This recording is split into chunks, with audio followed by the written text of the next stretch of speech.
48 anos ainda aguarda. Já tem uma semana que está esperando por uma cirurgia no hospital de base depois de ser atropelada por um ônibus no meio da faixa de pedestre.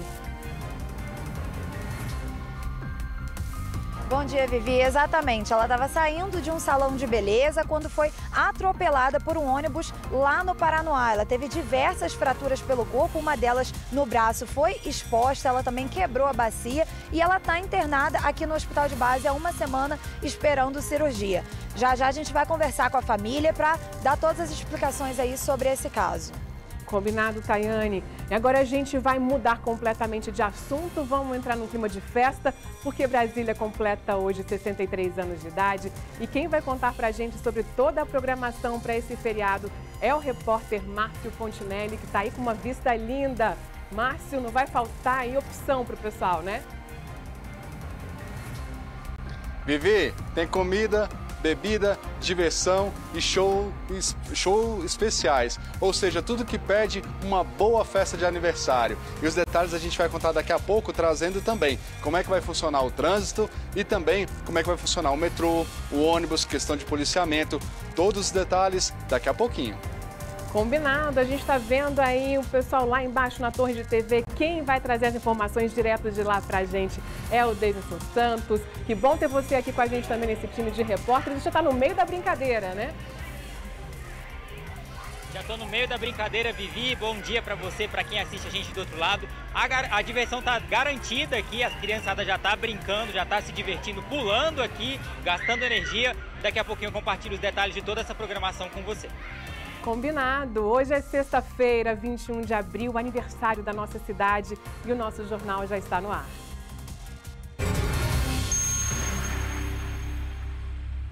Vamos começar com esse assunto, né? Hoje Brasília completa 63 anos de idade, uma cidade com tanta história e tanta diversidade cultural que mais parece um quadro pintado com todo cuidado, não é verdade? Para onde você olha, tem paisagem linda, monumento, o famoso céu de Brasília, azul intenso, que dá todo um charme especial para a nossa cidade. Então vamos conversar com o repórter Márcio Fontinelli para poder aproveitar e saber como é que vai ser toda essa programação. Ele está com uma vista incrível da cidade, bem numa área central. Márcio, agora sim, né? Bom dia, traz aí todos os detalhes para a gente. Como é que vai ser essa programação para esse dia especial? Oi, Vivi, bom dia para todo mundo que está acompanhando a gente aí no SBT Brasília. Pois é, Vivi, olha só, a programação está bem extensa.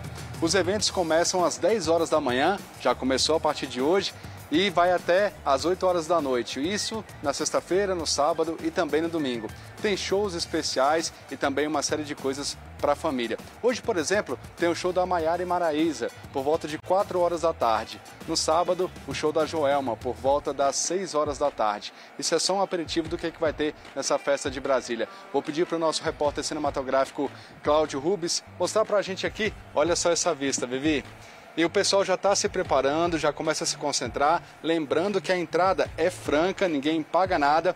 Mas aí, Vivi, tem uma coisa importante que são algumas regras, né? Que é com relação ao que pode trazer ou não. Quem for vir tem que ter muita atenção com relação a isso. Não pode trazer garrafa, não pode trazer sombrinha por conta daquela haste. Também é bom evitar trazer objetos valiosos aqui. Há uma preocupação com relação a furtos de celulares, então tem que ter esses cuidados. Mas não é só isso não. Eu vou explicar agora como é que vai funcionar a questão de transporte aqui em Brasília e também algumas coisas que vão abrir e fechar durante esse feriado. Então a gente vai começar pelos ônibus. Olha só, hoje, sexta-feira, os ônibus circulam com tabela horária de domingo. Já no sábado e no domingo, os horários são normais, de acordo com a Secretaria de Transporte e Mobilidade. Levando em consideração o seguinte, que os ônibus que vêm até o centro de Brasília serão reforçados, portanto, quem for vir para a festa vai conseguir transporte aí com relação aos ônibus um pouco mais tranquilo, porque vai ter esse reforço no transporte aqui. Com relação ao metrô, hoje o metrô funciona até as 9 horas da noite. No sábado vai funcionar das 5h30 da manhã às 11h30 da noite e no domingo todas as estações estarão abertas para embarque e desembarque das 7 da manhã às 7 da noite. A partir das 7 horas da noite, de 7 às 9 da noite, apenas a estação central vai ficar aberta para embarque e desembarque de quem for utilizar o metrô. Portanto, vai ter a festa aqui no domingo também e quem quiser vir também vai poder utilizar o metrô. Com relação aos hospitais, delegacias, corpo de bombeiros, tudo isso funciona em esquema de plantão. Quem precisar é só ligar nos telefones de emergência, vai conseguir atendimento, mas em esquema de plantão. O comércio vai ficar aberto de acordo com é facultativo. Quem quiser abrir, vai abrir. A maioria do comércio vai funcionar normalmente hoje e amanhã. Bares e restaurantes também podem abrir também de acordo com o que eles desejarem, mas normalmente fica aberto. Com relação ao zoológico, que todo mundo gosta muito de ir, né? O zoológico funciona normalmente hoje e no fim de semana, das 9 da manhã às 5 da tarde, com a entrada permitida somente às 4 da tarde. Não vai ter venda antecipada de ingressos e os ingressos terão que ser comprados no dia da visita na própria bilheteria do zoológico, Vivi. Então tem muita programação bacana para o aniversário de Brasília. Tem muita coisa para quem quiser aproveitar. Vai ter uma área aqui de alimentação, terão apresentações de pessoas que vêm do entorno do DF, artistas do entorno do DF e também artistas nacionais. Para a gente ter uma ideia, hoje, como eu falei antes, a partir das 4 horas da tarde vai ter o show sertanejo, né, da Maiara e Maraísa. 6 horas tem o Enzo e Rafael. 19 horas vai ter o Melão, que é um DJ, e 8 horas termina o evento. Já amanhã o evento tem a Joelma a partir das 6 da tarde, mais cedo um pouquinho, às 4 horas terá o Nego Rainer e também vai ter a contação de histórias por volta de 2 horas da tarde aí para a criançada. Já no domingo vai ter a partir de 2 horas da tarde Fundo de Quintal e 18 horas Orquestra do Teatro Nacional. Termina às 8 horas da noite. Reforçando mais uma vez que quem for participar da festa, quem desejar vir até a festa, tem que ficar um pouquinho atento aí com relação às coisas que não podem trazer. Pode trazer lanche, pode trazer pacote com pão, enfim, comida de um modo geral pode trazer, mas bebidas somente em garrafas plásticas. Não pode trazer garrafas de vidro. Vivi, com essa imagem maravilhosa, eu vou voltar com você agora, vou nem voltar aqui para mim, a gente já termina aqui com essa imagem excelente de Brasília, dessa festa que começa logo mais, já começou às 10 horas da manhã e mais tarde tem esses eventos especiais, esses shows especiais. Eu volto com você. Obrigada, Márcia. A gente estava vendo aqui essa imagem linda daí de cima, dando uma geral da torre. Tem várias opções ali para o pessoal poder aproveitar nesse feriado. Que trouxe aí de outros lugares também a programação do dia. Mas agora a gente, então, vai lá para baixo. A gente vai conversar agora com o Davidson Santos, que está ali na base da torre de TV, acompanhando a programação de perto. Conta pra gente como é que tá por aí, o que o pessoal vai poder aproveitar. Bom dia para você, David.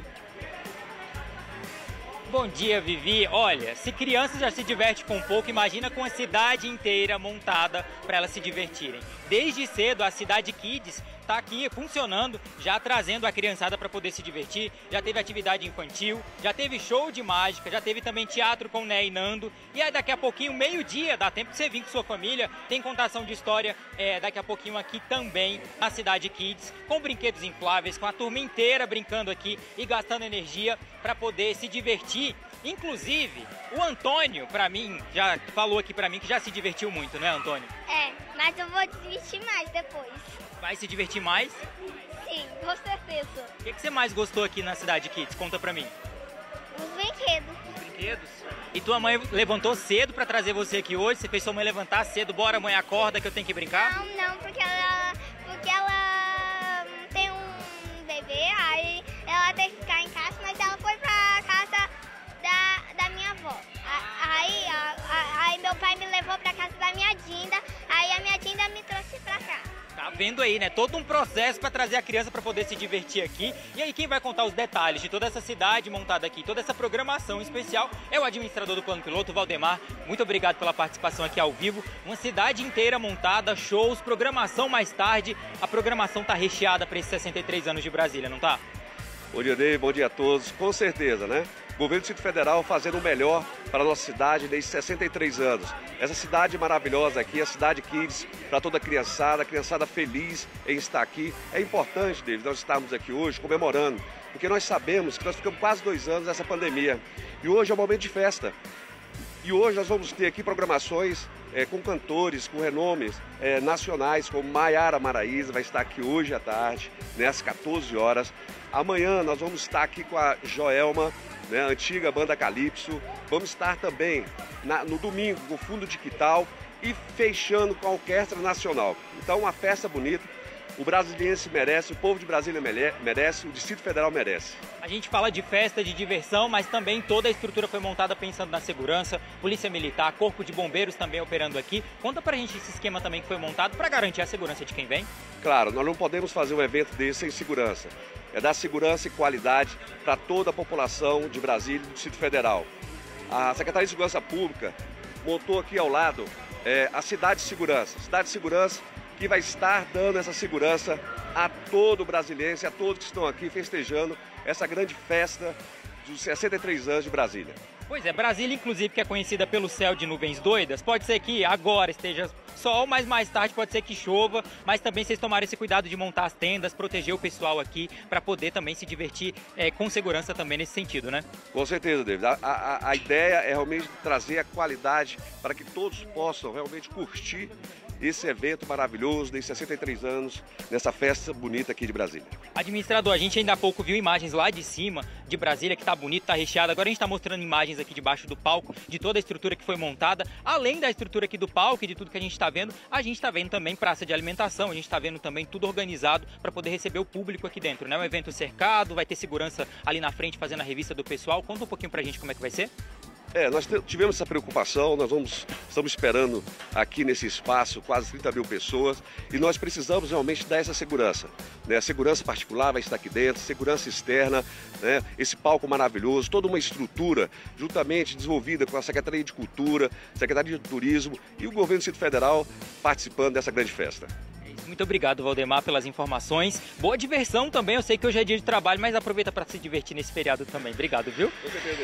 Obrigado, um abraço. Vivi, é isso, a gente deu uma volta aqui para mostrar mais ou menos. Aqui do lado tem a Cidade Kids, os pais podem vir trazer as crianças mais tarde, é só vir aqui do lado para poder acompanhar os shows. Tem programação completa, tem Maiara e Maraísa, tem Joelma amanhã também. Programação durante o dia inteiro aqui para comemorar os 63 anos de aniversário de Brasília. Nesse sol que tá fazendo aqui agora, mais tarde talvez possa chover um pouquinho, que a gente conhece como é que é a capital aqui. Mas aí dizem, né, pela previsão do tempo, que não vai ter possibilidade grande de chuva não. Então dá para vir, dá para aproveitar, não é só hoje. Tem mais programação mais tarde que a gente vai trazer aqui. Nesse momento a gente viu ainda há pouco o pessoal já passando o som aqui, estão testando o telão aí, estão pegando aí tudinho para poder deixar tudo pronto para a festa de mais tarde. E aí daqui a pouquinho a gente traz mais detalhes de programação para o aniversário de Brasília, que está completando 63 anos. Vivi, dá tempo de depois do jornal você trazer seus filhos para brincar aqui na Cidade Kids. Você vai trazer eles? Como é que vai ser?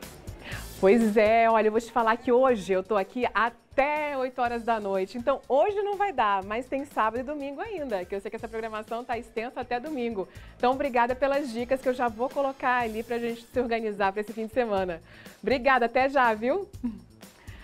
E você imagina a experiência de conhecer Brasília a bordo do Landau. Esse era um modelo de carro que era muito visto circulando aqui pela cidade nos primeiros anos, desde a inauguração. Tem um pioneiro aqui da capital, proporciona essa sensação com um carrão muito bem conservado. É uma boa pedida para poder comemorar os 63 anos da capital da Esperança, né? Vamos ver a reportagem?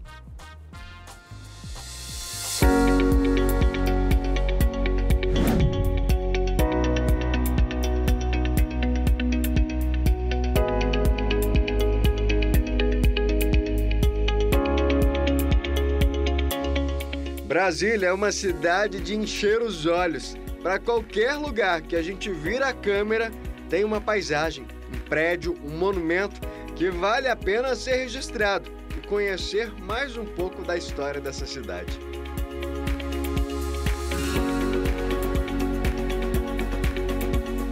Hoje, com um celular e internet, a gente consegue visitar e conhecer qualquer lugar do mundo, independente de onde a gente estiver. Mas cá para nós, conhecer assim pessoalmente, do ladinho, é muito melhor. Agora imagine você conhecer Brasília a bordo de um Galaxy Landau 1974, mesmo modelo do carro de Juscelino Kubitschek que está exposto aqui. Mais que isso, um passeio com um guia credenciado e um motorista que é um dos pioneiros aqui de Brasília.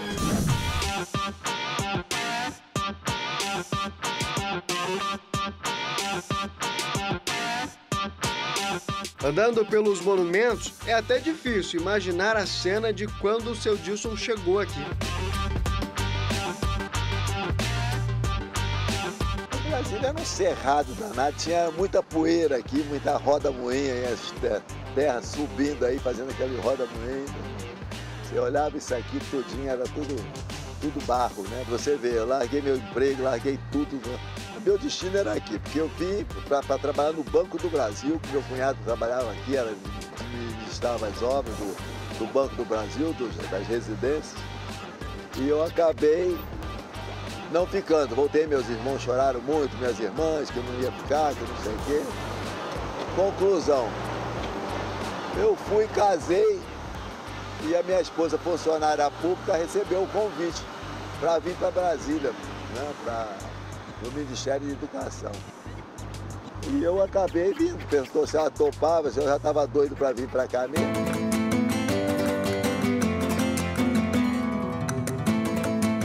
Para ajudar a contar a história da nossa cidade, ao lado dele vai o Juan Hermida, guia turístico que nasceu no Uruguai, mas escolheu Brasília para se naturalizar brasileiro.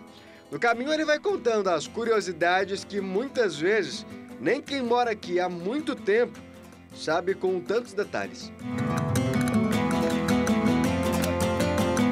E a catedral é curioso que ela começou a ser construída com a cidade, mas ficou abandonada por 10 anos, você sabia?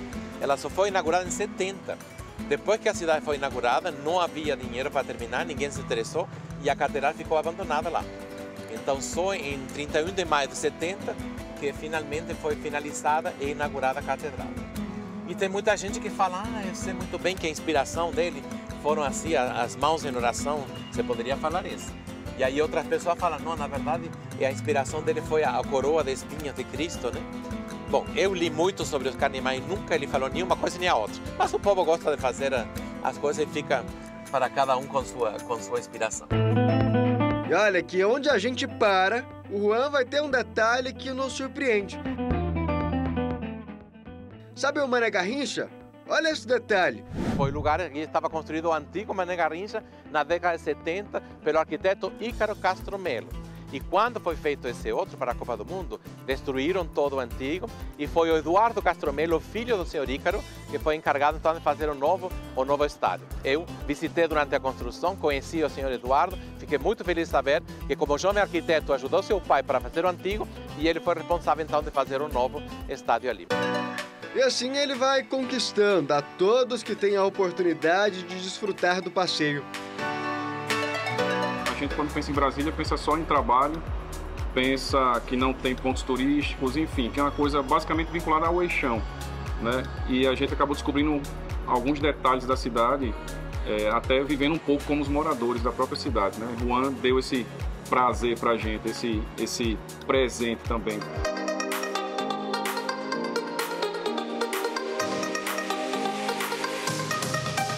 Quem teve a ideia de pôr o velho Landau para rodar contando as histórias de Brasília foi o Luiz Eduardo.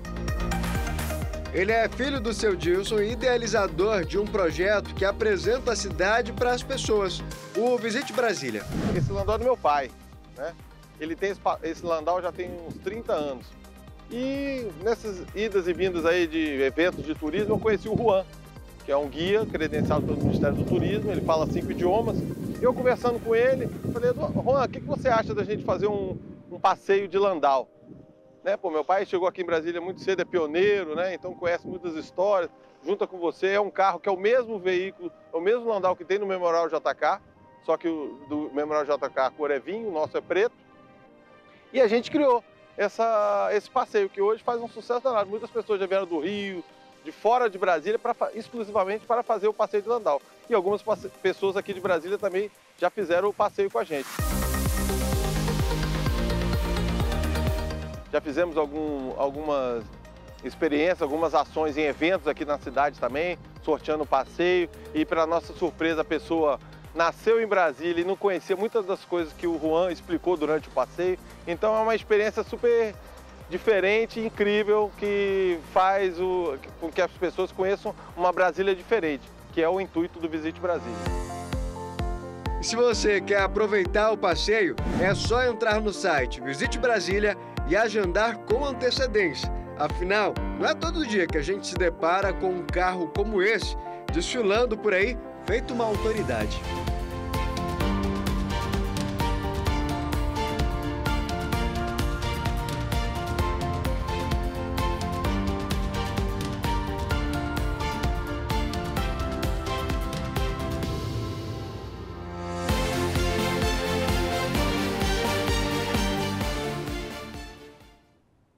Que jeito legal e diferente de conhecer nossa cidade, né? Gostei. E olha, a gente vai falar mais ao longo do nosso jornal sobre a programação para esse feriado. E agora a gente vai para uma outra notícia, porque Brasília, agora há 63 anos, né? Vem crescendo aí, com ela alguns problemas também. Na saúde, a gente volta e meia, traz alguns problemas. E dessa vez a gente vai falar sobre uma idosa de 74 anos que está há uma semana esperando por uma cirurgia no hospital de base depois de ter sido atropelada por um ônibus enquanto atravessava na faixa de pedestres. Isso foi lá no Paranoá. Ficou muito machucada. Quem vai explicar essa história pra gente é a repórter Tayane Mello. Tayane, bom dia para você. Conta pra gente, o que está faltando para essa senhora ser atendida e fazer essa cirurgia? Vivi, essa é a pergunta que a família também está se fazendo, né? Bom dia a você, bom dia a todos. Isso tudo aconteceu na última sexta-feira, no dia 14, lá no Paranoá. A idosa Felícia Chaves, de 74 anos, estava saindo de um salão de beleza quando foi atravessar uma pista na faixa de pedestres e acabou sendo atropelada por um ônibus da empresa Pioneira. Ela quebrou a bacia, teve diversas fraturas por todo o corpo, entre elas uma do braço que foi exposta. O motorista do ônibus, Edivan Pereira dos Santos, disse em depoimento à polícia que ele estava aguardando duas alunas atravessarem a faixa de pedestres e que, quando saiu com o ônibus, foi avisado pelo motorista de um ônibus que estava ao lado que a idosa tinha atravessado na frente do ônibus, que uma pessoa tinha passado, rapidamente na frente do ônibus e acabou sendo atropelada. O motorista disse que a vítima atravessou em frente ao ônibus em um ponto onde era impossível de ver, porque tinha muita gente aglomerada e estava prejudicando a visão do local. Mas o motorista prestou socorro, esperou o corpo de bombeiros chegar. Na sexta-feira à noite, Vivi, ela que está internada aqui no hospital de base, passou por uma cirurgia no braço, onde teve a fratura exposta. Mas a família disse que, de acordo com os médicos, ela ainda precisa fazer mais 2 cirurgias e eles não têm previsão, não sabem nem quando vai ser. Então, agora a gente vai mostrar um vídeo da dona Felícia no hospital, que ela conta, o estado que ela está e conta melhor como tudo aconteceu. Eu estou aqui nessa cama, uma coisa que eu não pedi, uma coisa que eu estava bem, estava com muita saúde, graças a Deus. Estava vindo do salão da Maria de Fátima, ela arrumou meu cabelo, saí toda bonita para o ônibus me pegar, me pegou, eu estou aqui toda quebrada, em cima dessa cama, já fez os exames, não tem nada de resposta, não tem previsão para cirurgia, estou com a bacia quebrada, de um lado não posso mexer, do outro também não, o braço quebrado. E estou aqui, ninguém está tomando providência em nada. A pioneira tem condições para isso. Ela teve condições de me quebrar toda. Agora ela tem condições de fazer alguma coisa por mim, porque ela tem. Ela tem condições. E por quê? Porque eu sou pobre, não tenho nada. Não sou lixo, não. Eu sou gente, carne e osso, aqui cheia de dor, coisas que eu não pedi para mim. Eu estava trabalhando, até meu óculos quebrou, trabalhava, eu fazia tudo que eu queria, eu ia atrás. Agora estou aqui parada, sem movimentar em nada. E a pioneira está lá de boa, rica, pobre, tem que morrer. Mas não é assim, não. Tem que tomar uma providência. Isso não é certo. Estou aqui. Toda machucada, toda quebrada. Toda quebrada. Estou aqui com a bacia, ó. Não posso mexer. Não posso mexer pro lado. Estou aqui, ó, com o braço. Nem uma faixa tá colocada aqui, colocam uma parte, mas não colocam uma proteção para sustentar meu braço. Tá aqui. Será que a pioneira tá vendo isso? Não tá. Agora, na hora dela me ver para me quebrar, ela veio. Ela viu, ela me quebrou. Agora você tem que tomar providência. Eu estou esperando por uma providência. Eu quero uma providência, eu quero umas soluções de vocês.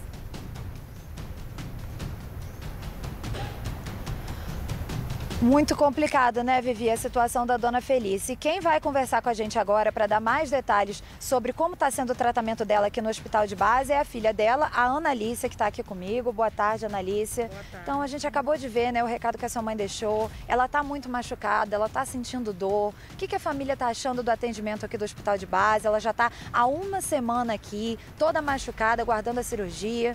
Qual é o questionamento de vocês em relação a isso?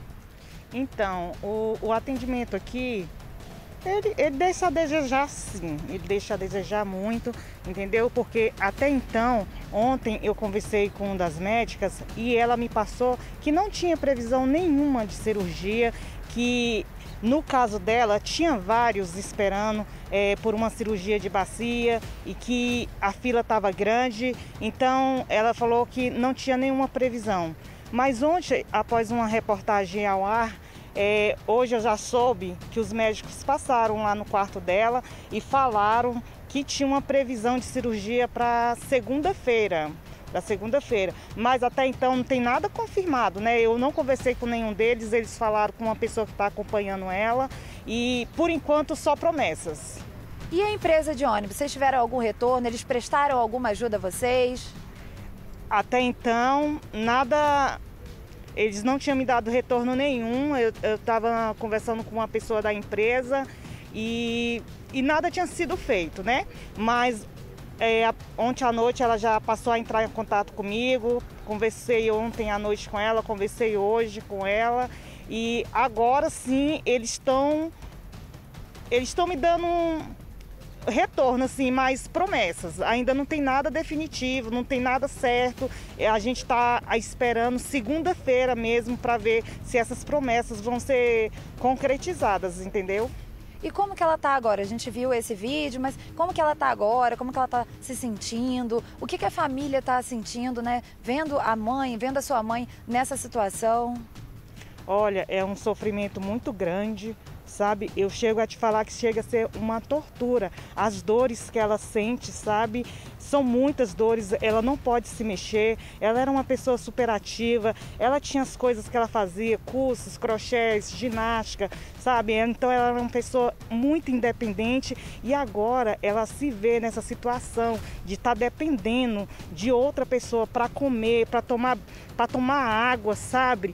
Para fazer tudo, ela não está se mexendo, ela não pode se mexer. Na hora do banho, meu Deus, que sofrimento! É uma coisa assim, a gente vê, tem que ficar ali do lado, ver, porque tem que ficar, porque se eu pudesse, eu não ficaria, de tanto que eu vejo ela gemer, sabe, pedindo socorro. Aí a pessoa me fala que não tem previsão de cirurgia, isso é uma tortura. Aí até lá, aí a pessoa fica sentindo dor, uma atrás da outra. Não tem condições uma coisa dessa. Então, a família, então, está pedindo adiantamento, né, nessa cirurgia? Principalmente a cirurgia da bacia, né? Eu não sei qual é o que eles estão pensando de fazer primeiro, mas eu acredito que a cirurgia da bacia seria mais importante, por causa que ia dar mais um certo conforto para ela, entendeu? Por causa que ela não se mexe de jeito nenhum. Tem 8 dias que ela se encontra na mesma posição. Ela vira muito pouco a cabeça para o lado para poder comer, para poder beber uma água. Analícia, a gente tem uma pergunta da Viviane, agora apresentadora lá no estúdio. Vivi, é com você, pode fazer a pergunta. É porque a Analícia estava contando aqui pra gente, né, Analícia? Boa tarde para você. Ela não tá ouvindo, mas você pode repassar essa pergunta, então, se for o caso, para ela, por favor. Que ela contou que depois que a gente já começa, né, a trazer essas reportagens, a empresa já entrou em contato mais algumas vezes, mas não existe essa possibilidade, caso essa cirurgia não seja feita na segunda-feira, de transferir a dona Felícia para um outro hospital para que ela faça essa cirurgia o quanto antes, porque a gente vê que a situação dela ali está muito delicada e precisando urgente de um atendimento melhor. Não que ela já foi atendida inicialmente, mas agora essa cirurgia aí é super importante também. Quer dizer, não tem um hospital particular, de repente, para que ela possa ser transferida e fazer com os custos pagos por essa empresa? Vou repassar a pergunta para ela, Vivi. A Viviane está querendo saber, Analícia, se o hospital falou em alguma possibilidade de transferência, de repente, para um hospital particular, sendo custeado, né? Tendo todas as despesas custeadas pela empresa do ônibus. Alguém falou em alguma possibilidade dessas ou, por enquanto, vocês estão assim, sem previsão mesmo? Não, ninguém me falou nada, eles não falam nada. Quando fala alguma coisa é muito vago, a gente tem que ir atrás, perguntar, sabe? Mas a respeito disso ninguém me passou nada. Pois é, Vivi, ela não teve retorno sobre esse questionamento que você fez. Eu vou ler agora que a gente recebeu duas notas. Uma delas é do IGESDF, que informa que o paciente encontra-se em uso de antibiótico e aguarda a janela de oportunidade clínica para tratamento cirúrgico definitivo, que está programado para a próxima semana, como a Analícia falou, mas é, né, uma coisa programada, ainda não tem uma confirmação se isso vai acontecer ou não. A Secretaria de Transporte e Mobilidade também mandou uma nota para a gente dizendo que a Pioneira, né, empresa de ônibus, informou que está prestando assistência à vítima desde o momento do acidente. Mas não é essa realidade que a Analícia, né, que a família está passando para a gente agora. Eles estão dizendo que a empresa apenas entrou em contato, mas em momento nenhum fez nada, né, efetivo para ajudar a dona Felícia. Volto com você. Pois é, Tayane, a gente está vendo agora, nesse momento em que ela está precisando da cirurgia de imediato, uma situação super delicada, e a gente fica pensando que isso depois ela também vai precisar de uma assistência, para que ela faça ali uma fisioterapia, para que ela possa voltar com as atividades dela normalmente e continuar a vida como ela estava antes, né? A gente viu ali no áudio, né, um vídeo que ela gravou pra gente falando que estava saindo do salão toda arrumada, né, uma pessoa super ativa e de repente agora ter isso aí interrompido, né? Graças a Deus ela está viva depois de um acidente super grave, sério como aquele, mas que ela está precisando aí de atendimento e de um suporte para poder continuar com a rotina que ela tinha. Obrigada pelas informações, viu? E nesse momento em que se discute tanto a necessidade de garantir a segurança nas escolas, ainda tem gente que ainda não entendeu como publicações nas redes sociais repercutem mal, têm consequências ruins. Olha só o que aconteceu lá no Paranoá. Em uma foto postada em uma rede social, a professora aparece em frente a um espelho e escreve na legenda: "Look de hoje, especial massacre. Se eu morrer hoje, estarei belíssima pelo menos." Lorena Santos tem 28 anos e é professora temporária da Secretaria de Educação. Ela é lotada no Centro de Ensino Fundamental Zilda Arns, no Paranoá. Assim como várias escolas, o colégio faz campanha nas redes sociais de conscientização sobre a violência escolar. A Polícia Civil já intimou a professora a prestar esclarecimentos. A Secretaria de Educação instaurou um procedimento de investigação preliminar para apurar a conduta da professora. Com a repercussão, Lorena retirou as postagens da rede social. Em um colégio particular de Águas Claras, um estudante do ensino médio levou para a sala de aula uma máscara soviética e emprestou para um colega que a usou durante a aula. A direção da unidade chamou a polícia, que encaminhou os adolescentes e os pais deles à delegacia para prestar depoimento. Mas houve também quem propagou a paz. Nesta escola particular da Asa Sul, os alunos fizeram uma roda da amizade.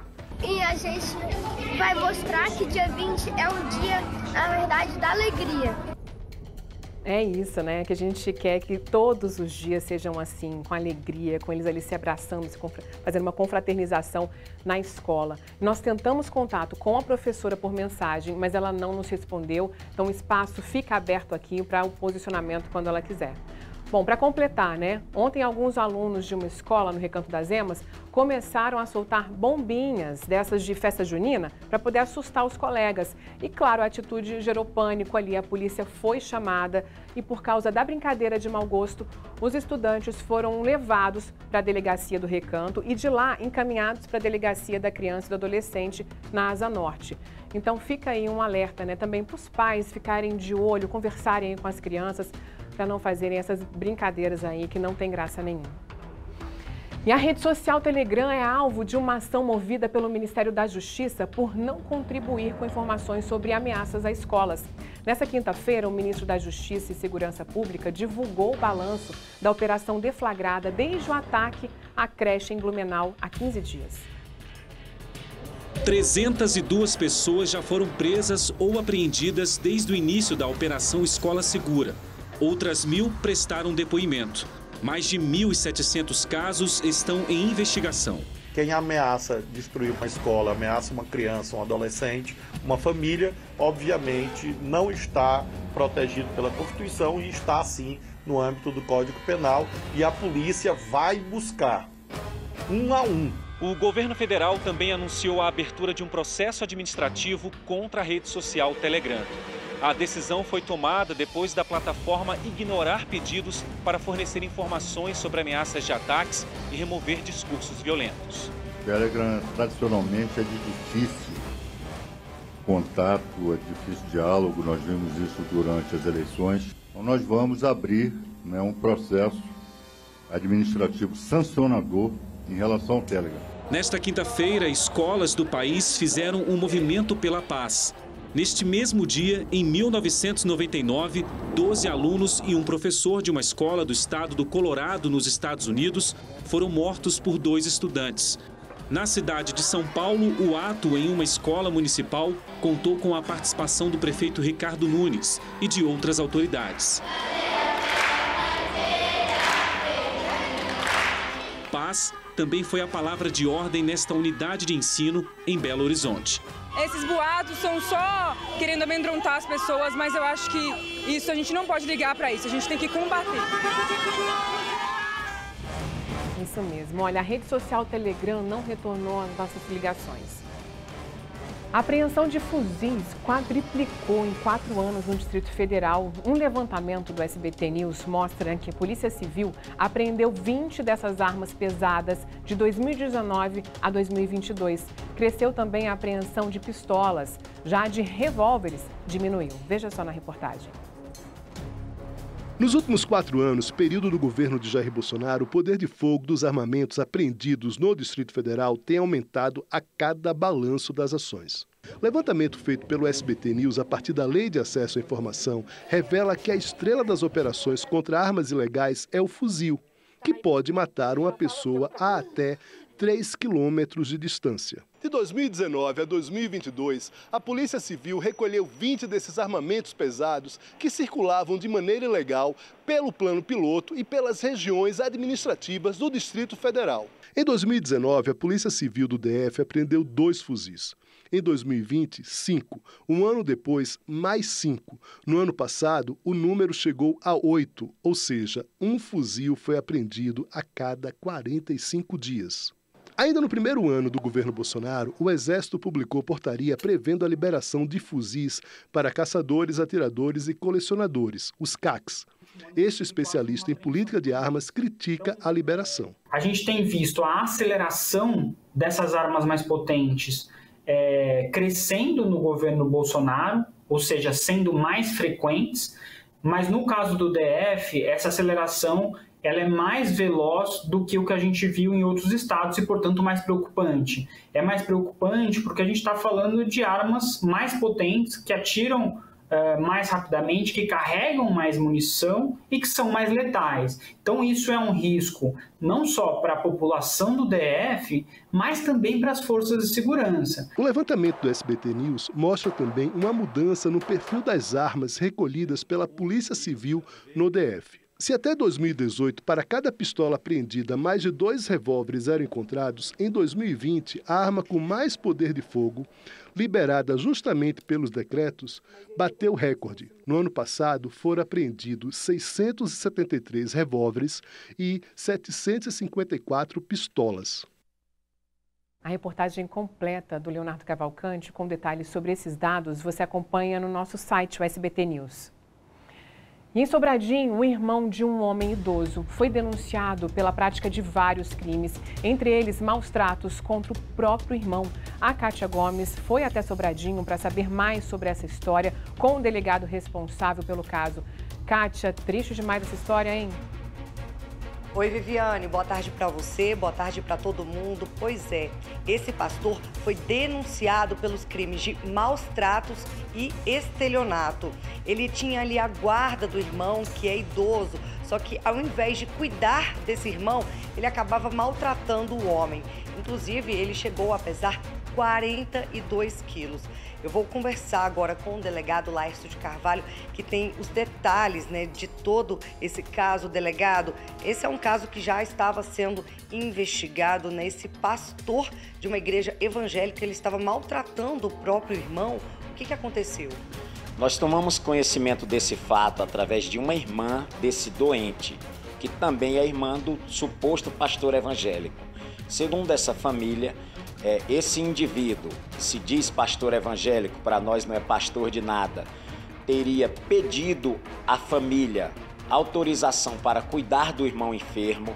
O irmão sofre de diversas doenças graves, inclusive demência, e ele aí, alegando compaixão, teria assumido os cuidados desse irmão.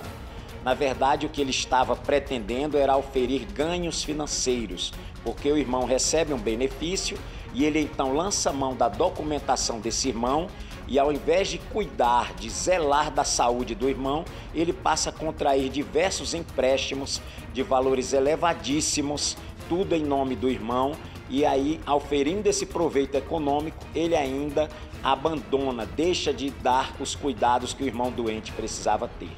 Delegado, a família começou a desconfiar que alguma coisa estava errada, né?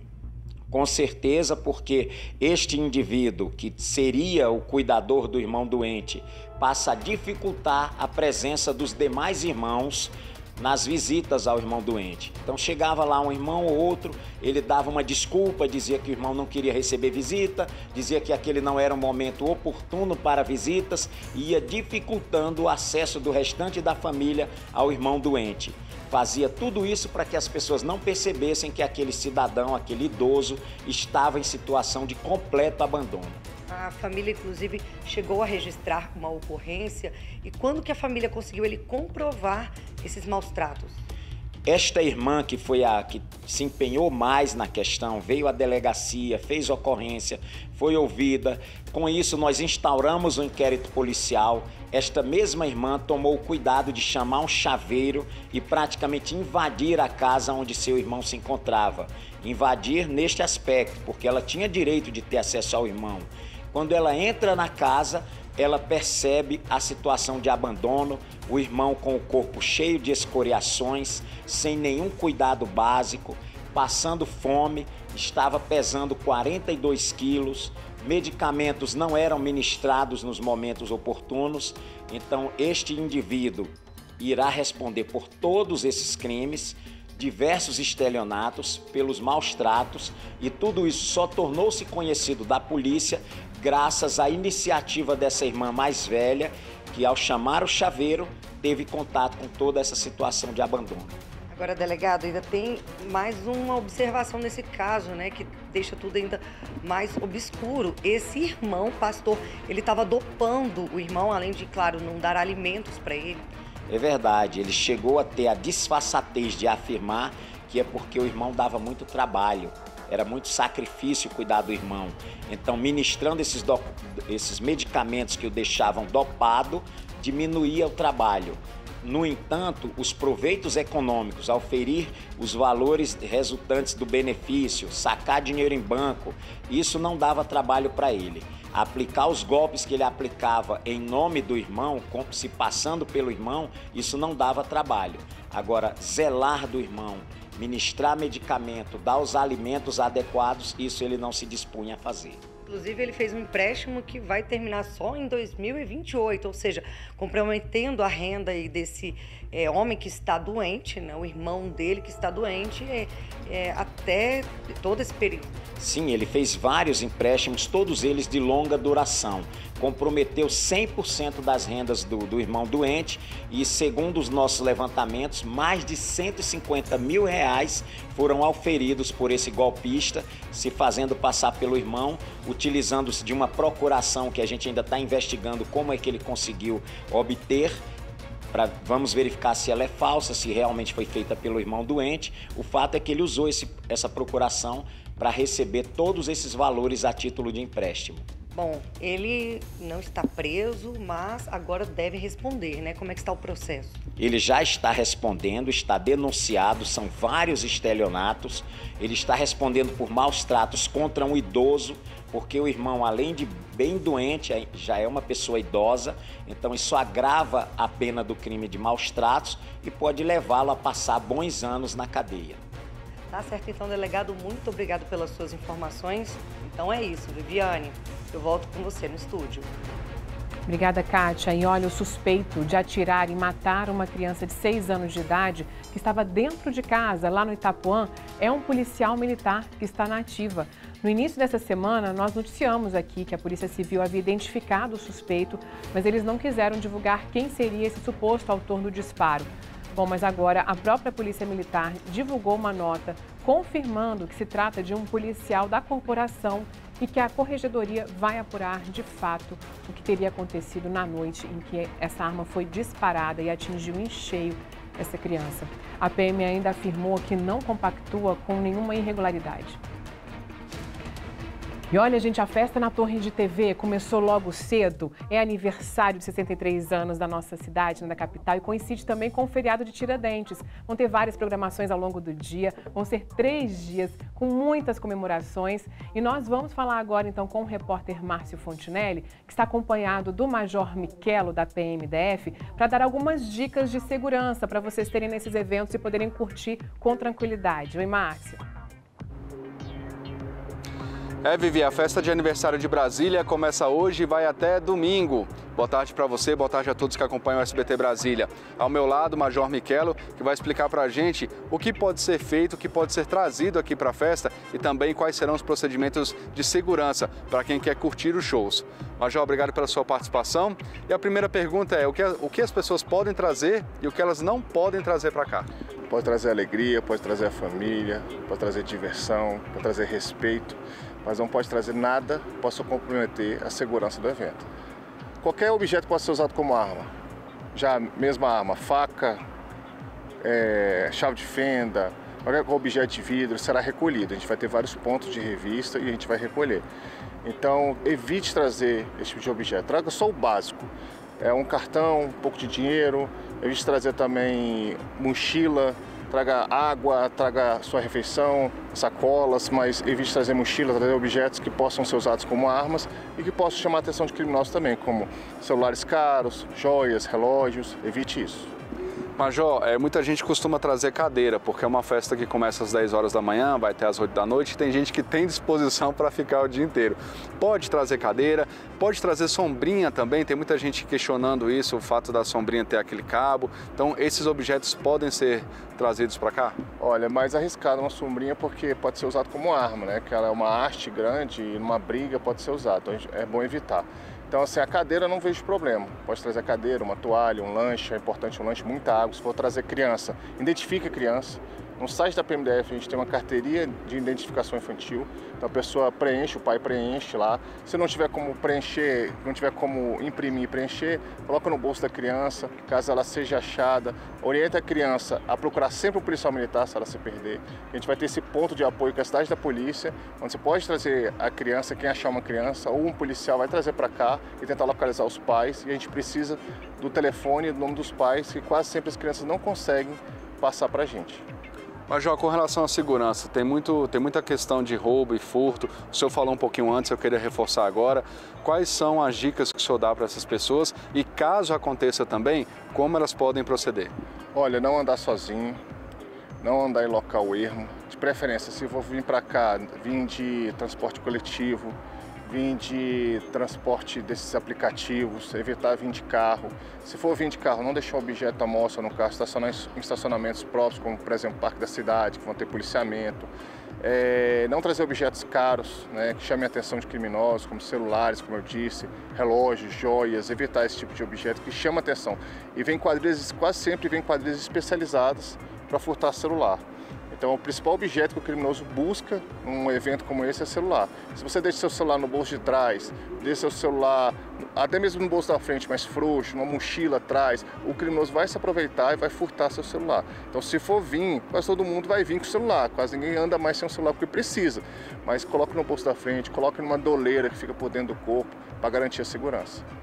E aí, com relação à ocorrência, caso aconteça alguma coisa, qual que é o procedimento das pessoas? Tem gente que às vezes é furtada, identifica a pessoa que furtou, quer ir atrás, quer correr atrás, quer fazer justiça ali naquele momento. Então, qual que é a recomendação da polícia? Vão ter vários policiais em todo evento.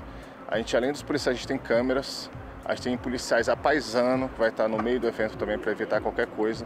E a gente tem a cidade da polícia. Então, caso você tenha sido furtado, roubado, acione o policial mais próximo de você. Caso não tenha um muito próximo, procure que você vai achar ou venha aqui na cidade da polícia, que fica aqui no estacionamento do lado norte da torre de TV. Dá para todo mundo se divertir aí com cuidado, seguindo as dicas do Major Michelo.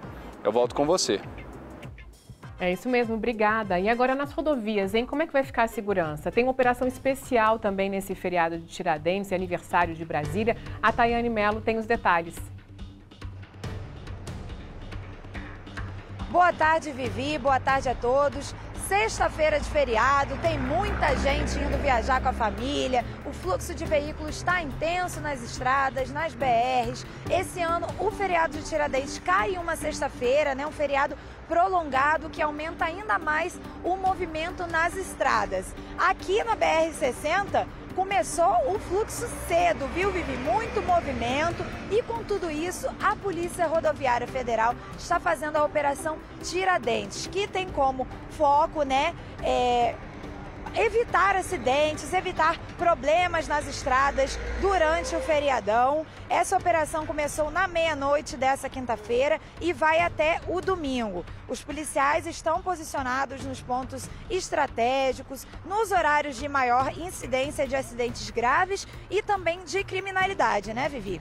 Eles seguem com a missão de prender criminosos, de recuperar veículos roubados, retirar armas, drogas, né? E outras mercadorias ilícitas também de circulação. E, Vivi, a todo momento os policiais estão fazendo as abordagens, né? Estão verificando, eles estão firmes nessa missão aqui de proteger as pessoas. Aqui atrás de mim, agora a gente pode ver, né? Eles estão fazendo uma abordagem, eles pararam 2 carros aqui agora. Uma das meninas aqui do carro, né? Uma das crianças estava sem o cinto de segurança. A gente pediu para a criança colocar o cinto de segurança. Ali atrás também a gente está vendo, né? O policial verificando a documentação do carro. Então, Vivi, é isso, né? É proteger para salvar vidas, para evitar crimes no trânsito. E quem vai conversar com a gente agora é o agente da Polícia Rodoviária Federal, o Felipe. Ele vai dar mais detalhes sobre como essa operação está sendo feita e vai explicar tudo pra gente, né? Os resultados, como está sendo essa operação nesse feriadão de Tiradentes. Boa tarde, Felipe. Seja bem-vindo ao SBT Brasília, primeira edição. Quais os resultados que a polícia está tendo, né, com essa operação? Explica um pouquinho da importância dessa operação nesse feriadão. Boa tarde. A PRF ela iniciou a Operação Tiradentes, como já foi falado, às 0 horas da quinta-feira. Ela se estenderá até às 23h59 do dia 23, domingo. Ela conta com o apoio de reforço nas equipes ordinárias em todas as BRs que cortam DF em torno. São essas a BR-060, a BR-020, a BR-040 e a BR-080.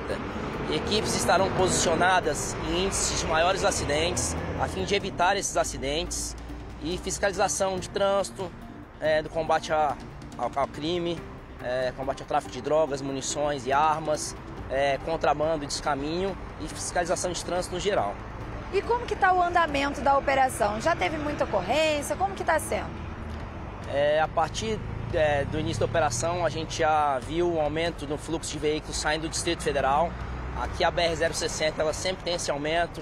O pessoal costuma ir aqui para o Corumbá, para Pirinópolis e, consequentemente, com o aumento do fluxo de veículos, as ocorrências aumentam. Tanto as ocorrências de trânsito quanto as ocorrências criminais. E a PRF está notando que esse ano, né, nesse feriado agora, os motoristas estão mais cuidadosos. O que vocês têm notado assim no trânsito? A gente percebe que alguns motoristas sim estão mais cuidadosos, mas sempre tem os que insistem em andar em alta velocidade, em dirigir sem o cinto de segurança, em dirigir manuseando o telefone celular, pessoas aqui que transitam sem possuir CNH e após ingerir bebida alcoólica. Esse é o foco também da nossa operação, né? A segurança viária, fazer com que todos transitem nas rodovias bem, possam viajar e chegar tranquilamente. Você falou algumas condutas, né, que devem ser feitas, mas vamos relembrar, né, vamos citar as condutas, né, que os motoristas devem ter no trânsito, né, no cuidado com o trânsito. Fala mais um pouquinho dessas condutas, dá uma citada, por favor, sobre essas regras. Isso, a pessoa que vai colocar o veículo dela para viajar, ela tem que ter noção que o veículo dela tem que estar em boas condições necessárias para essa viagem. Então ela tem que estar com os pneus em condições, para-brisa em condições, os equipamentos de segurança em condições, ela tem que conferir se o step, macaco, triângulo, chave de roda estão no veículo. Além disso, tem que colocar o cinto de segurança, isso é de grande importância, não só o motorista, como todos os passageiros do veículo. E é claro, dirigir sem ingerir bebida alcoólica.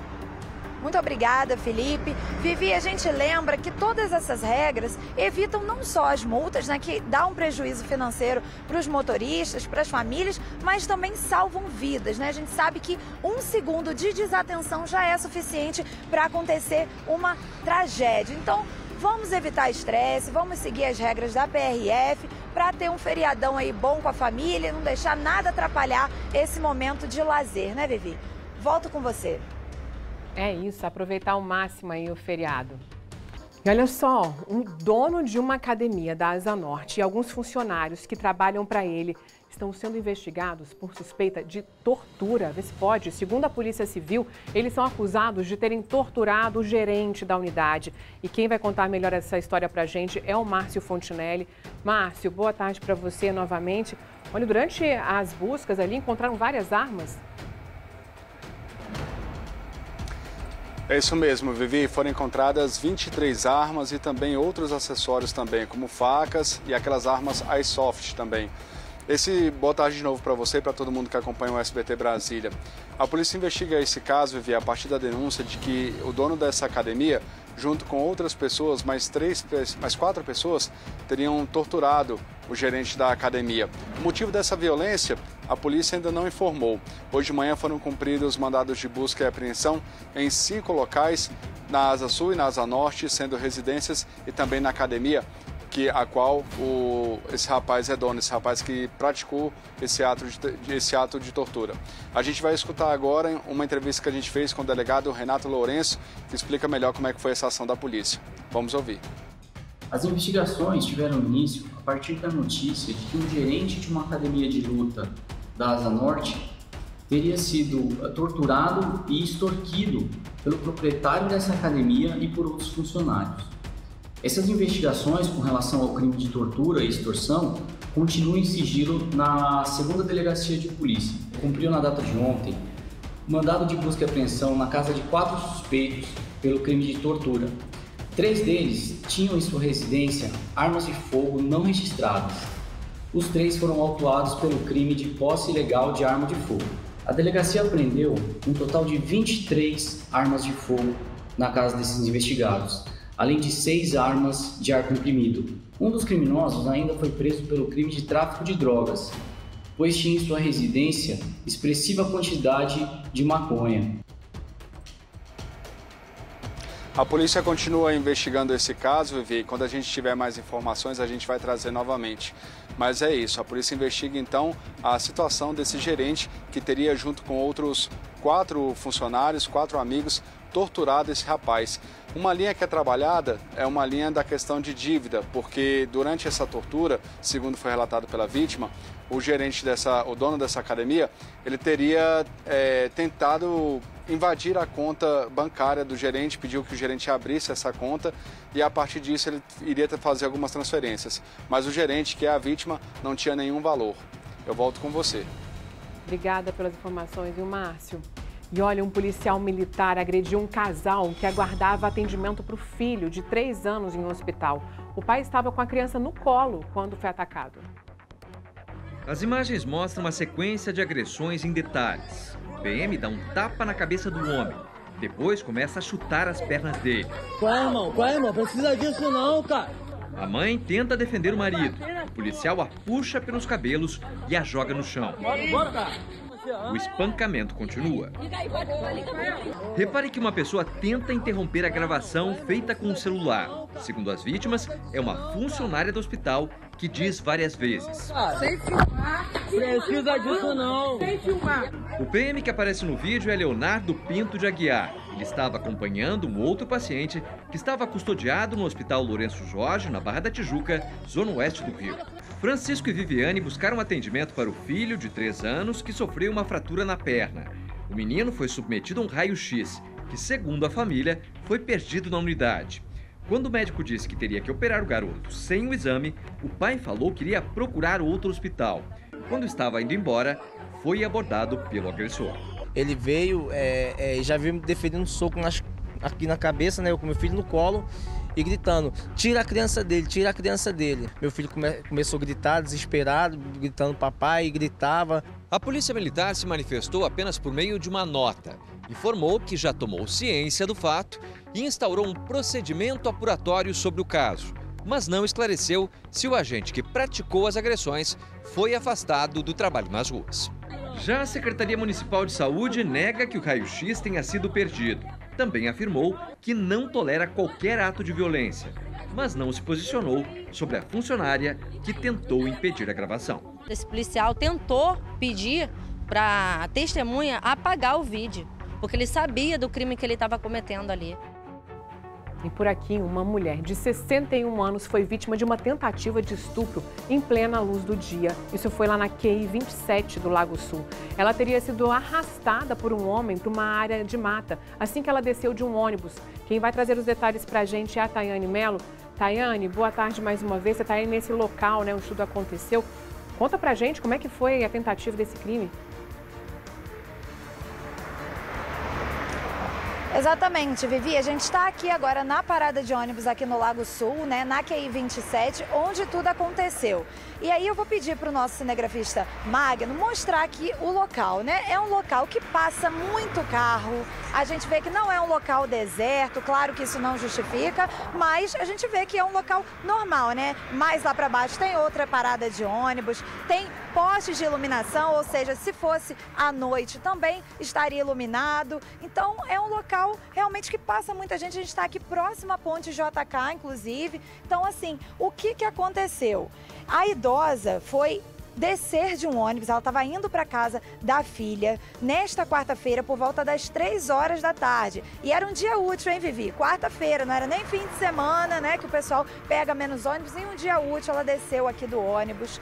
E aí, estava andando aqui pela calçada onde a gente está e ela foi surpreendida por um homem, né? O homem abordou, né? Chegou nela, abordou ela e arrastou ela para essa área de mata aqui que a gente está mostrando aqui agora. Ela disse à polícia que o homem tirou a roupa dela, bateu nela e ainda roubou a bolsa dela que estava com carteira, com tudo, né? E aí ela conseguiu escapar depois de entrar em uma luta corporal com o criminoso.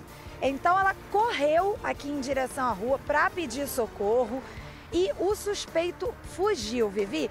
O Magno está mostrando aqui os detalhes dessa área de mata. A gente pode ver que não tem nenhum cerco aqui para proteger essa área. É uma área que facilmente você corre, né, e se esconde. E aí, Vivi, a polícia, em nota, disse pra gente que montou uma operação para localizar esse suspeito, né? Em um primeiro momento, sobrevoou o local, fez buscas aqui dentro dessa mata que a gente está vendo agora com cães farejadores e conseguiu encontrar um possível esconderijo do autor. Lá também foram encontrados objetos íntimos de algumas mulheres e ainda foram encontradas as sandálias da idosa de 61 anos nesse esconderijo. Então, Vivi, a gente está vendo aqui agora o local do acontecido, né? Uma idosa passando por essa situação, tendo que lutar para sair da situação. Ela teve que sair correndo aqui na rua, desesperada, para poder pedir socorro. A mulher, Vivi, passou por exames no IML e foi levada, né, para passar por todo o atendimento médico, né, e psicológico, porque imagina a cabeça dessa senhora agora, né, Vivi? Estava aqui andando tranquilamente, indo para casa da filha numa quarta-feira 3 horas da tarde, à luz do dia, e tudo isso aconteceu. Você vê a insegurança que a gente está passando aqui nas paradas de ônibus e em vários locais do DF, né, como um todo. Volto com você. Nossa, que desespero. E olha, a gente estava aqui observando que essa região, apesar de ser iluminada, que é muito próxima aí ao Matagal, e essa parada de ônibus, pelo que a gente está vendo, ela não está ficando nem próximo ali de nenhum conjunto, não fica perto de um posto de combustível que tem logo ali depois dessa subida. Quer dizer, já fica também aí uma sugestão, então, para o governo para tentar colocar uma parada de ônibus num local que seja um pouco mais seguro, mais próximo da entrada de algum conjunto, para que a pessoa não precise ficar andando tanto numa região dessa aí que a gente observou que é de grande risco. Obrigada, viu, pelo alerta aí pra gente também, Tayane. E agora, olha só, gente, um homem foi solto depois de passar 2 anos preso por um crime que não cometeu. Vinícius veio de São Paulo para Mendonça, no interior do estado, com a família, em busca de qualidade de vida. Mas logo nas primeiras semanas foi abordado pela polícia. Eles me separaram de canto. Cadê a droga? Cadê a arma? Eu falei, mas o que vocês estão querendo fazer aqui? Não estou entendendo. Eu falei, é o mandado de busca e apreensão. Algum tempo depois, Vinícius foi acusado de ter praticado um roubo em José Bonifácio, também aqui no interior paulista.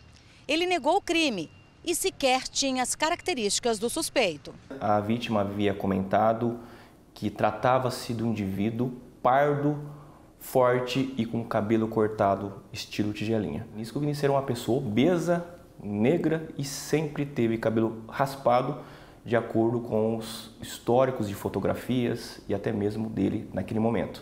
No dia e horário do roubo, Vinícius estava trabalhando como pintor em Mendonça. Ele estava trabalhando comigo, aí o pessoal parece que foi na casa dele e levaram ele, mas assim, estava comigo. Mesmo com todas as evidências da inocência, ele acabou sendo preso e condenado. A mulher dele sofria a cada visita à prisão. Foi muito difícil. Foram muitas datas, né? Todo final de semana se repetia. E muitas vezes a gente deixava de levar o nosso filho para poupá-lo, né? De todos os riscos de doença. E poupá-lo de estar num lugar daquele que era um lugar muito pesado. Na cadeia, um outro detento contou para Vinícius que sabia quem eram os verdadeiros culpados pelo roubo e fez uma carta de próprio punho, dando detalhes do crime. O advogado recorreu ao Tribunal de Justiça por meio de uma revisão criminal. Deu certo. O 7º grupo criminal acolheu de forma unânime, declarando a inocência desse indivíduo. Ainda fica essa sensação de dívida, sabe, com o Estado. Enquanto a gente não resolver isso aí, a gente ainda fica meio preso. E poder viver sem esse sentimento de culpa e de medo. Nossa, que bom ver esse sorriso agora, né? E ontem o governo Lula anunciou medidas para proteger o cidadão superendividado e incentivar parcerias com o setor privado. O pacote de estímulo ao crédito vai ter que passar pelo Congresso. Veja só. São 13 medidas ao todo e que foram detalhadas pela equipe econômica. Entre elas estão propostas para o uso de bens como garantia de mais de um empréstimo, a utilização de planos de previdência complementar e títulos de capitalização também como garantia para empréstimos bancários, e aumento do chamado mínimo existencial, que passaria de R$ 303 para R$ 600. Esse é o valor que não pode ser tirado da conta do cidadão e que garante o pagamento de contas básicas como água e luz. A justificativa desta última medida é conter o superendividamento e permitir que as famílias renegociem os débitos para sobrar mais dinheiro no fim do mês. A estimativa é que a medida beneficie cerca de 7 milhões de pessoas. O pacote também trouxe medidas voltadas para empresas. Uma delas pretende incentivar as parcerias público-privadas, as chamadas PPPs, para a construção de obras nas áreas de saúde, educação e mobilidade. Todas as medidas estruturais para que a gente possa criar condições aí para um país com mais investimento, mais geração de empregos, mais renda. Apenas 4 das 13 medidas podem ser feitas diretamente pelo governo por meio de decretos e portarias. As 9 restantes terão de passar pela aprovação do Congresso. São todas medidas de longo prazo que não vão ter impacto hoje nem amanhã, mas vão criar o caminho para a gente ter um mercado de crédito mais robusto.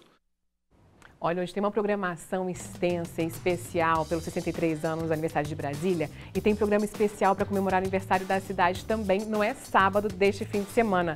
Um momento especial para poder homenagear pessoas que se preocupam em fazer o bem, em ajudar os outros.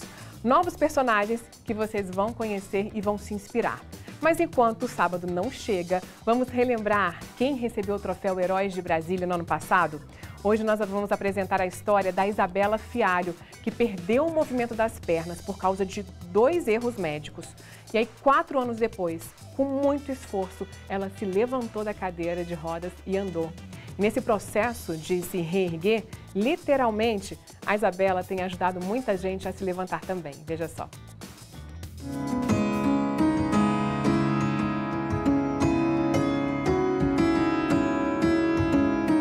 Foi Gandhi quem disse uma vez: precisamos nos tornar a mudança que a gente quer ver no mundo.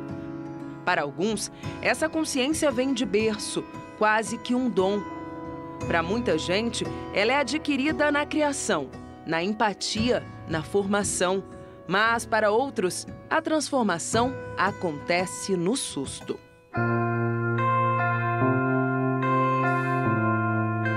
Sabe quando ninguém precisa te descrever uma dor ou te explicar uma dificuldade, porque você já sentiu ela na pele?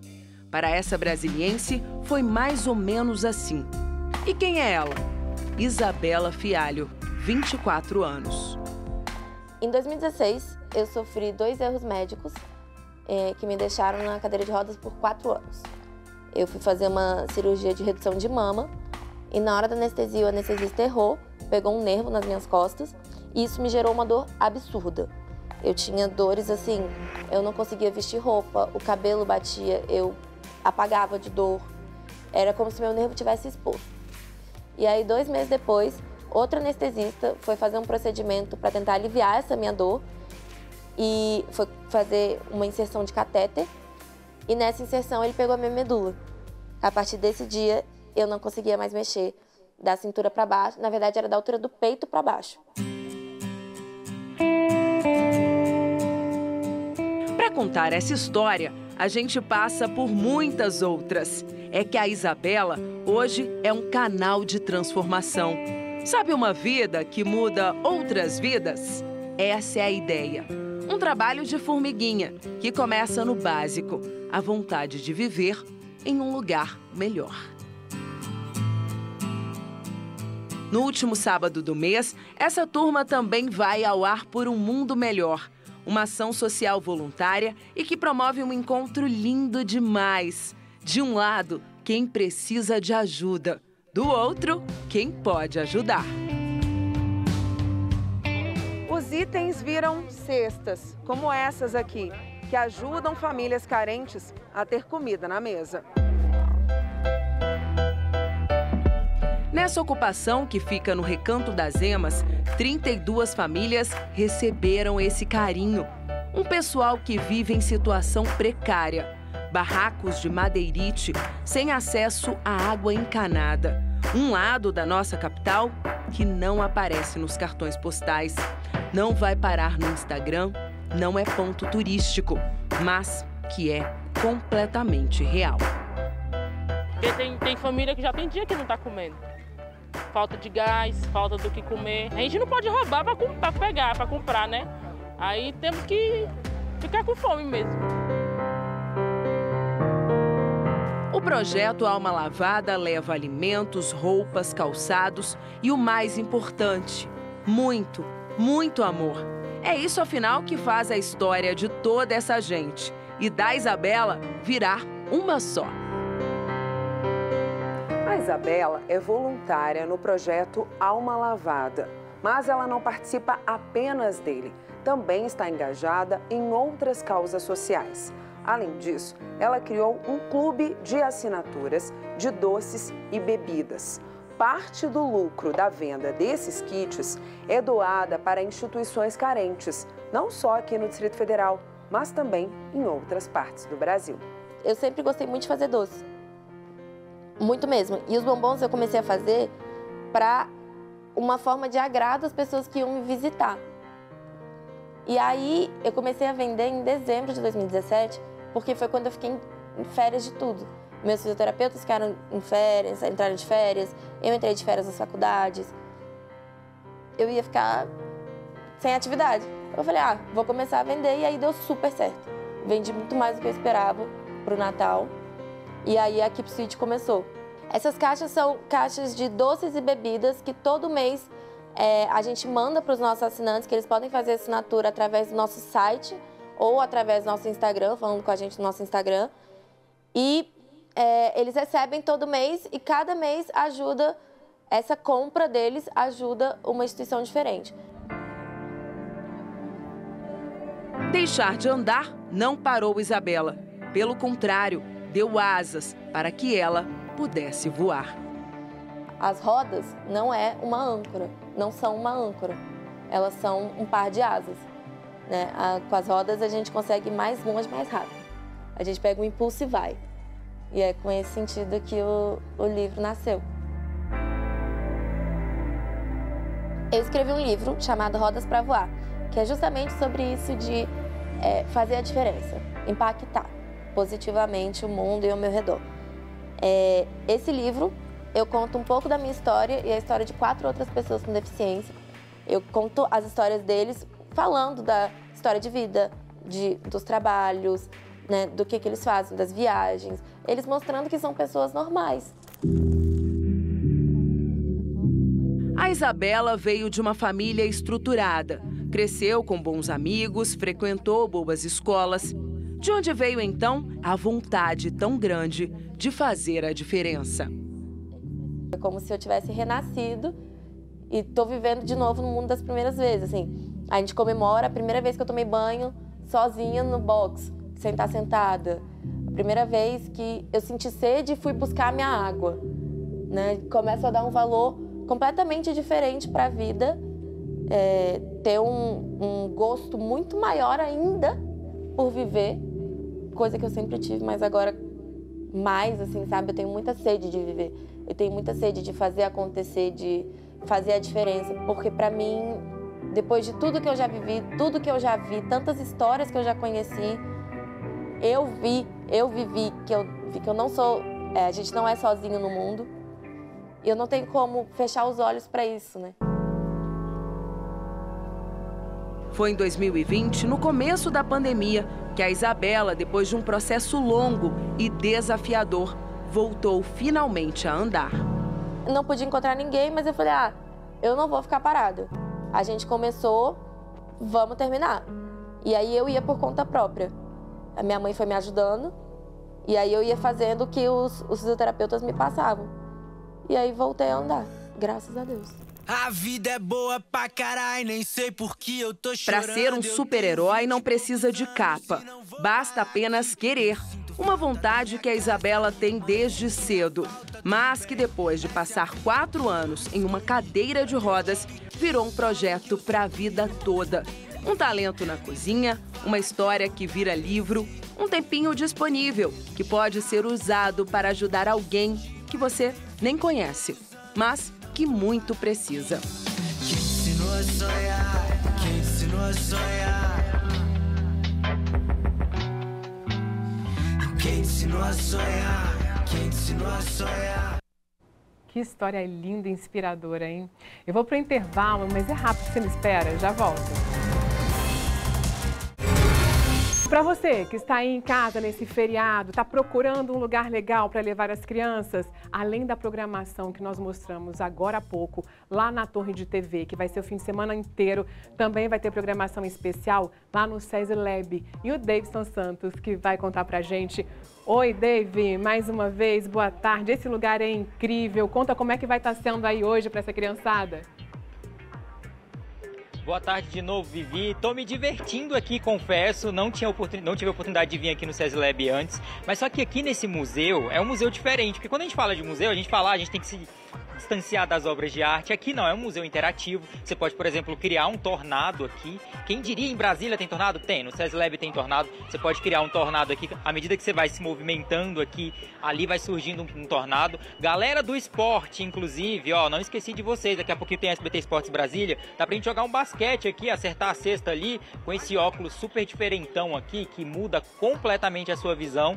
E aí, esse museu interativo, por exemplo, faz com que a gente, por exemplo, fique ou gigante demais, tipo sentando nessa cadeirinha pequena, ou pequeno demais. Aqui minha entrevistada tá a Cândida, que vai falar sobre... Nossa, a cadeira é grande mesmo, hein, Cândida? A minha entrevistada vai falar sobre como funciona a exposição aqui, o Museu do SESLab, que está com essa programação especial. Eu acabei nem dando o serviço, Cândida. Você me ajuda a dar o serviço, que eu fiquei tão encantado com o tornado, com o basquete, com tudo, que a Cândida vai explicar como é que funciona a programação para o fim de semana aqui. Não é isso, Cândida? Boa tarde, obrigado. Boa tarde, Dave. Obrigada pela visita. Bom, a programação desse fim de semana, ela foi desenhada especialmente para celebrarmos o aniversário de 63 anos de Brasília. Então, hoje de manhã nós tivemos uma programação com o grupo Patu Batê, que é um grupo de percussão muito conhecido na cidade. À tarde eles realizam uma performance interativa e a gente fecha o dia com o show da nossa Ela em Oléria, às 17h30. Ainda dá tempo de adquirir o seu ingresso. Amanhã a gente conta com uma programação especial de cinema no programa Luz no Fim do Túnel, no nosso túnel que foi devolvido recentemente como um espaço restaurado da cidade.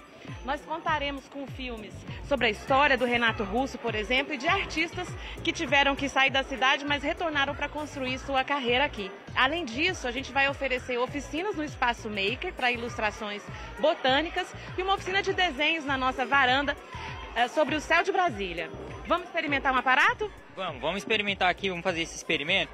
Como é que é aqui? Eu sento aqui e aí você vai registrar um instante. Ali o seu rosto aqui, a câmera.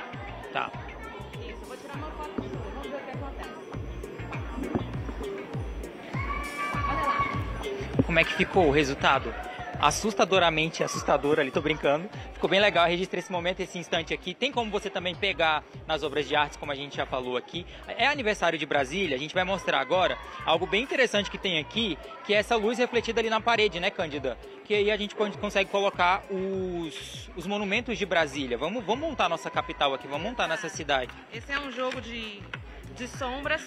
Ele tem uma história muito interessante, né? O nosso museu vem de uma parceria com o Exploratório, que é o Museu de Ciências de São Francisco, na Califórnia. E esse aparato ele foi desenvolvido para atender crianças em hospitais. E nós tivemos uma adaptação aqui para o museu, de modo que ele pudesse ser utilizado também nessa galeria de longa duração, onde a gente tem mais de 100 aparatos interativos.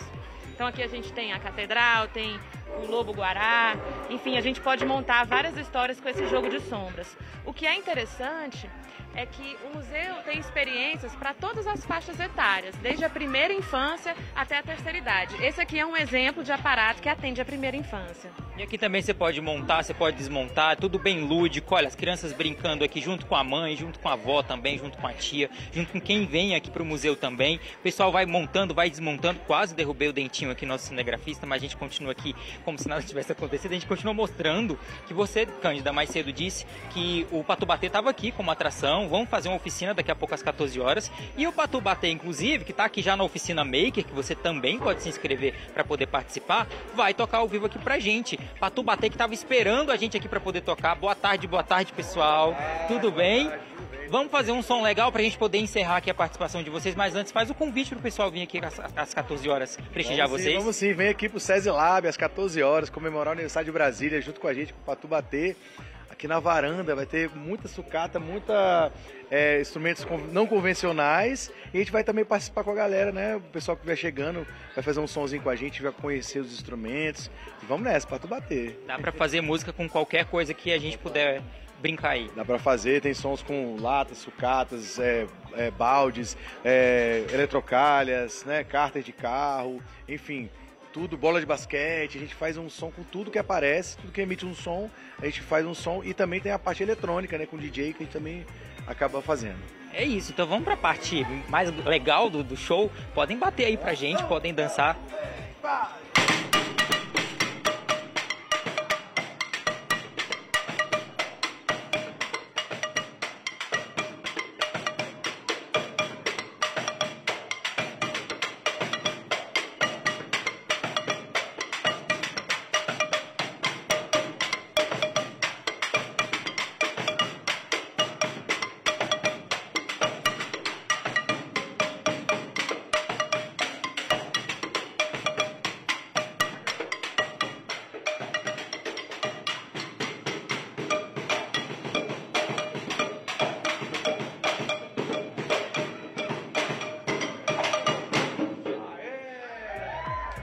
Vivi, eu acho que eu não volto mais pra redação, não. Eu já trouxe minha mochila, eu vou ficar por aqui mesmo, tá?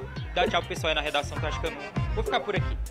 Olha, eu vou falar que eu te entendo, viu? Porque eu já estive aí e a gente fica sem saber em que ponto a gente fica assim até meio perdido, que a gente vai num lugar, é super bacana, aí a gente chega no outro, é melhor ainda.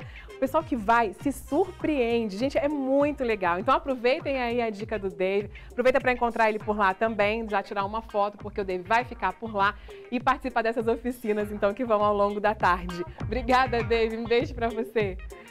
E nesse dia em que Brasília faz 6.3, vamos conhecer um casal de pioneiros que viveu essa cidade durante a construção, o seu Antônio e a dona Maria. Eles se conheceram aqui, passaram juntos por toda a história da capital do Brasil e eles estão lá no Museu da Memória Candanga. Quem está com eles lá para contar pra gente essa história é o Márcio Fontinelli. Oi, Márcio, conta pra gente.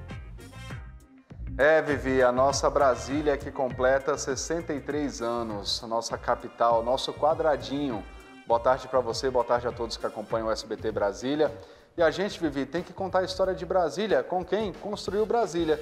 Seu Antônio e Dona Maria estão aqui com a gente hoje, são um casal e seu Antônio ajudou a construir Brasília, Dona Maria também. E não há nada melhor do que escutar a história desses dois aqui, que realmente eu até te confesso que hoje estou sentindo assim uma emoção diferente, porque tá no meio da história faz toda a diferença na vida da gente, né? A gente que acompanha o dia a dia de Brasília, ter a oportunidade de entender como essa cidade nasceu, como ela foi construída, é um privilégio. Seu Antônio chegou a Brasília em 1957, ele que é da Paraíba, e a Dona Maria chegou a Brasília em 1959, ela que é do Rio Grande do Norte. Casou-se. O seu Antônio já está aqui contando as histórias pra gente. Seu Antônio, quando o senhor chegou a Brasília, como é que era aqui a cidade? Era só de cerrado, só cerrado, não tinha um pingo de um saco de cimento sequer. Era tudo da Batinga, vinha de Lusiana, viu uma mulher, fazia os cantos que o Sereno ficava, passava no Catetim, a região que ele tivesse, o local que coubesse ele. Depois no Torto, lá no Torto, né? E aí moramos na Vila Mauri, veio o Largo, trabalhamos na barragem do Largo, e a água tirou nós, e aí foi um bocado de gente para Sobradinho, outro para Taguatinga e outro para o Gama. Seu Antônio, como é que foi participar da construção de Brasília? Qual que era a função do senhor aqui? Como é que o senhor começou a trabalhar aqui? Eu comecei como ajudante de carpinteiro, com 27 dias para ser profissional. Trabalhei até da profissão de carpinteiro, eu tinha umas 4 ou 5 pedaços de profissão, mas eu trabalho em tudo. Que nós era obrigado a trabalhar em todo serviço. Não tinha escolha, não. Nós tínhamos, era carpinteiro, era de tudo, de pedreiro, de bombeiro, de tudo. Que naquele tempo era tudo manual. Tá certo, seu Antônio. E aproveitando aqui, vou pedir licença para o senhor, para a gente conversar um pouquinho com a Dona Maria também. Dona Maria, boa tarde para a senhora. Boa tarde. Conta pra gente, Dona Maria, e a senhora, quando a senhora chegou aqui, como é que era Brasília? Era tudo muito diferente de hoje, muito diferente mesmo. Nós viemos para cá, nessa época o meu pai tinha falecido e veio somente a minha mãe, meus irmãos, minhas irmãs também, nós éramos 3 irmãs e 3 irmãos homens. E a senhora trabalhou com o que aqui, Dona Maria, quando a senhora chegou? Eu tinha apenas 14 anos. A minha mãe ainda trabalhou como lavadeira de roupa dos candangos. Trabalhando, lutando. A gente morou em barraca pequenininha, na Vila Mauri. Foi onde eu conheci ele, Antônio. Onde começou essa história do casal? Eles estão casados há 60 anos, Vivi, olha só. Eles se conheceram aqui. Ficou mais 3 anos noivo. 60 de casado e 3 noivos.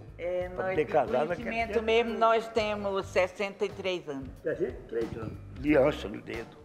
E como é que tá? E como é que foi construir essa história de amor em Brasília junto com a construção da cidade? Afinal de contas, o senhor e a senhora viram essa cidade crescer, aumentar, e como é que foi esse casamento no meio de tudo isso? Destino de Deus, porque ele não pode. Para a época de hoje. Foi a história, amor à primeira vista.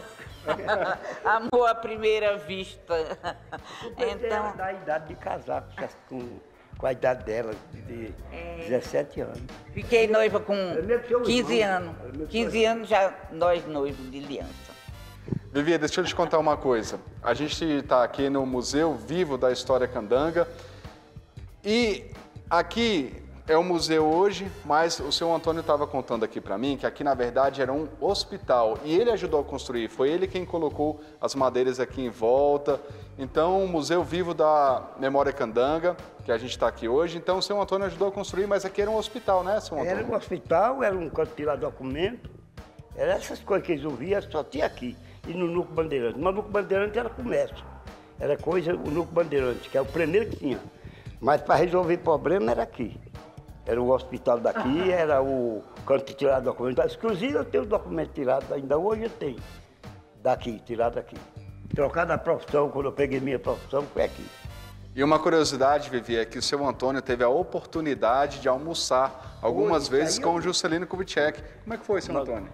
Nós estávamos, nós fazíamos a mesa, os bancos sentar, e na hora do almoço, nós, todo mundo pegava na mão da gente e nós comíamos aquele feijão, né, com uma carninha de boi.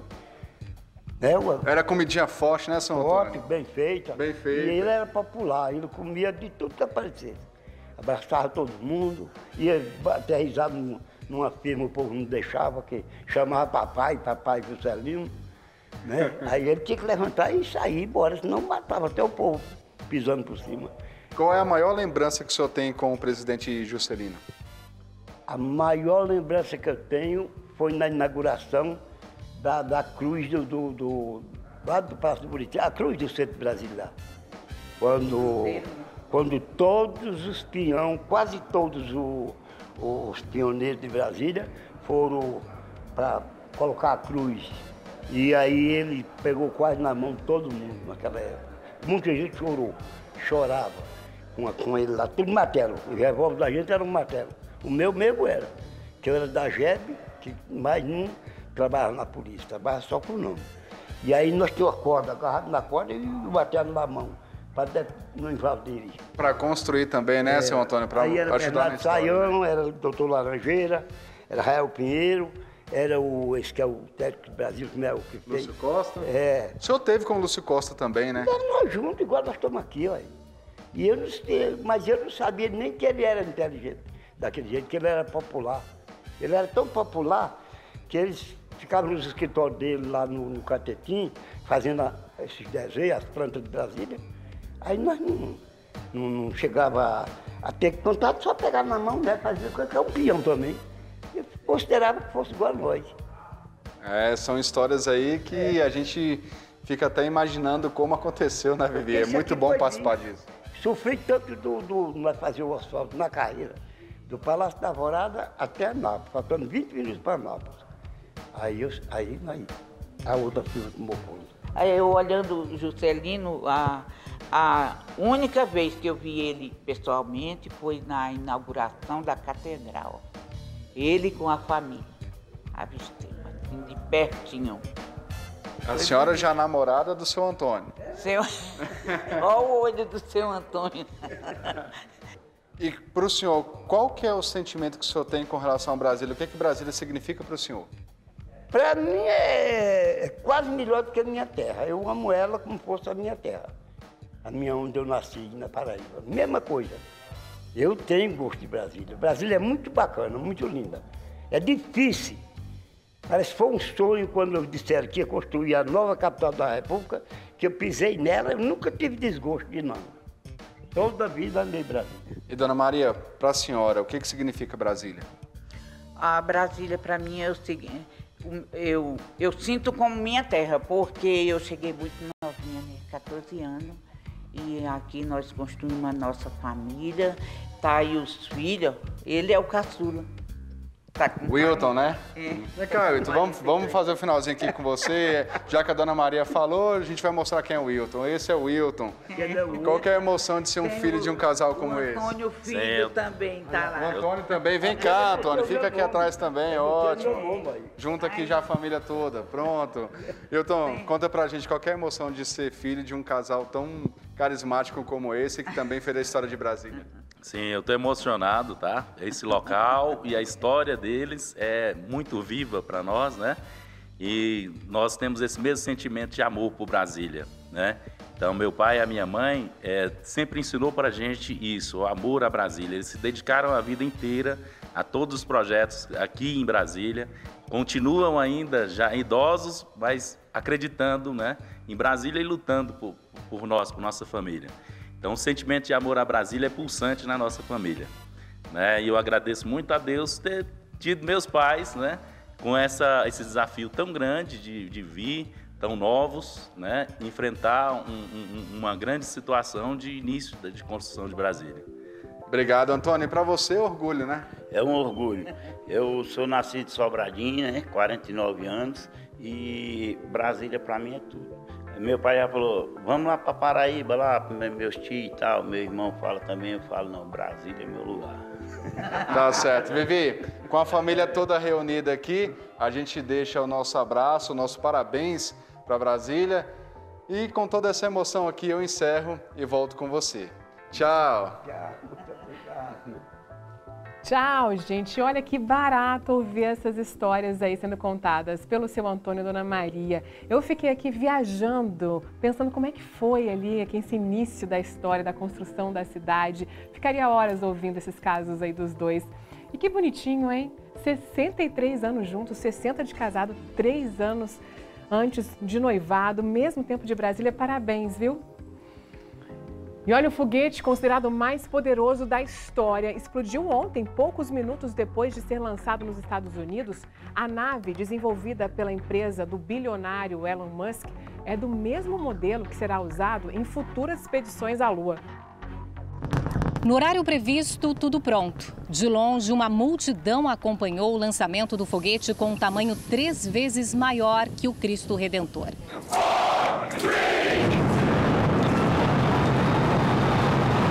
O Starship não era tripulado. Subiu, mas a missão terminou em apenas 4 minutos. A separação entre a cápsula e o foguete não aconteceu e do solo foi possível observar a explosão. No teste desta quinta-feira, a nave deveria dar uma volta quase completa ao redor do nosso planeta e pousar no Oceano Pacífico, perto do Havaí. Apesar do contratempo, a equipe da SpaceX comemorou o resultado. É que esta foi a primeira vez que o foguete saiu do chão. Pelas redes sociais, o bilionário Elon Musk parabenizou os funcionários e afirmou que um novo lançamento deve acontecer dentro de alguns meses. A SpaceX não informou o que provocou a explosão. Disse apenas em tom humorado que o foguete precisou passar por uma desmontagem rápida porque o teste não tinha sido empolgante. No começo da semana, o lançamento foi abortado durante a contagem regressiva devido ao congelamento de algumas peças. O presidente da NASA cumprimentou a SpaceX pelo teste, dizendo que para cada grande objetivo há também riscos calculados e que quando há um risco há também recompensas. A Agência Espacial Americana fechou um acordo com a empresa de Elon Musk para levar o homem de volta à Lua a bordo do foguete Starship. A missão, batizada de Artemis 3, deverá acontecer em 2025. O foguete desenvolvido pela empresa de Elon Musk também tem outro plano ambicioso, o de levar humanos pela primeira vez a Marte.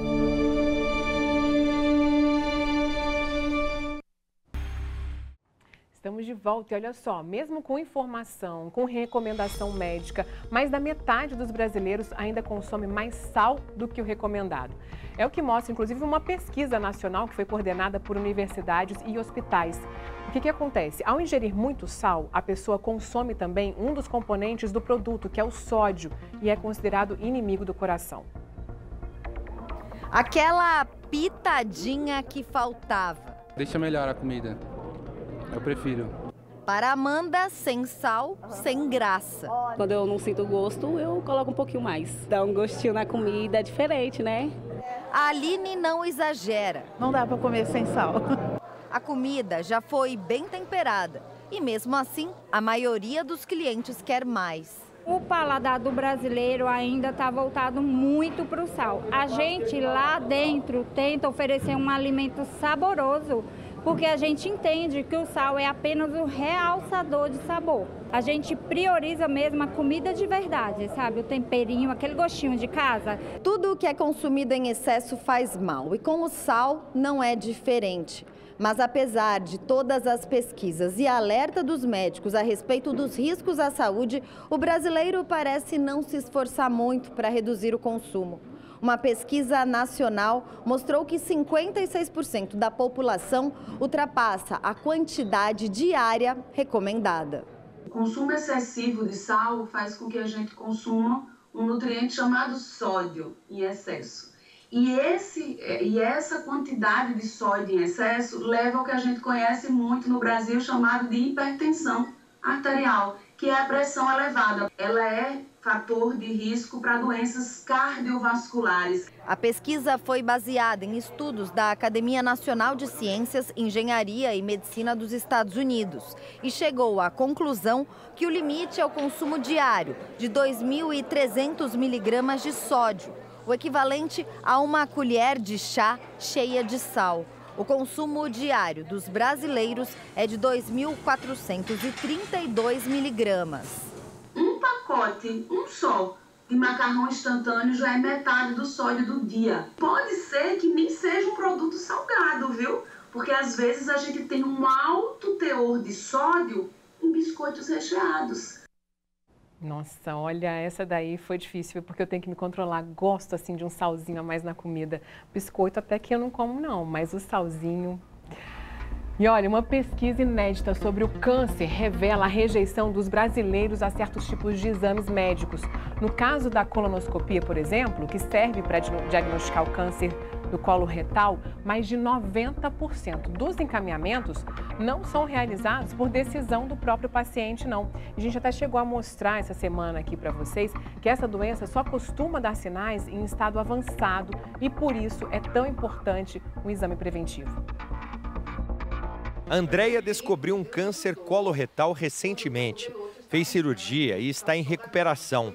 Ela reconhece que demorou para fazer o exame que detecta a doença. O meu sentimento é arrependimento de ter parado um pouquinho e ter feito um check-up geral, que eu acho que eu teria pegado ele bem mais no começo. O caso da Andréia exemplifica um estudo de uma startup ligada a planos de saúde e hospitais particulares, com base em mais de 20 mil pedidos de exames. Na suspeita de câncer coloretal, também chamado de câncer de intestino, mais de 93% dos pacientes não fizeram a colonoscopia, procedimento mais adequado para esse tipo de tumor.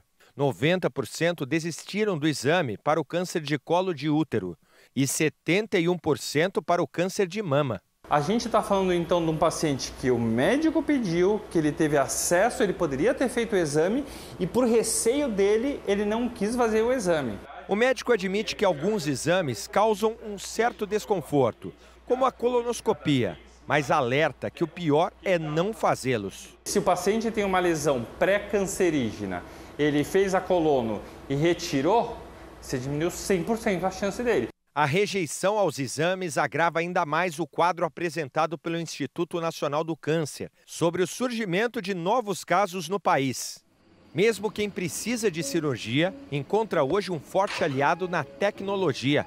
Braços robóticos, como os deste equipamento, ajudam a operar com precisão. É uma cirurgia muito menos invasiva, mais detalhada, aumenta a chance de recuperação porque o tempo é menor e aí o tratamento oncológico consegue ser iniciado de uma forma bem mais rápida.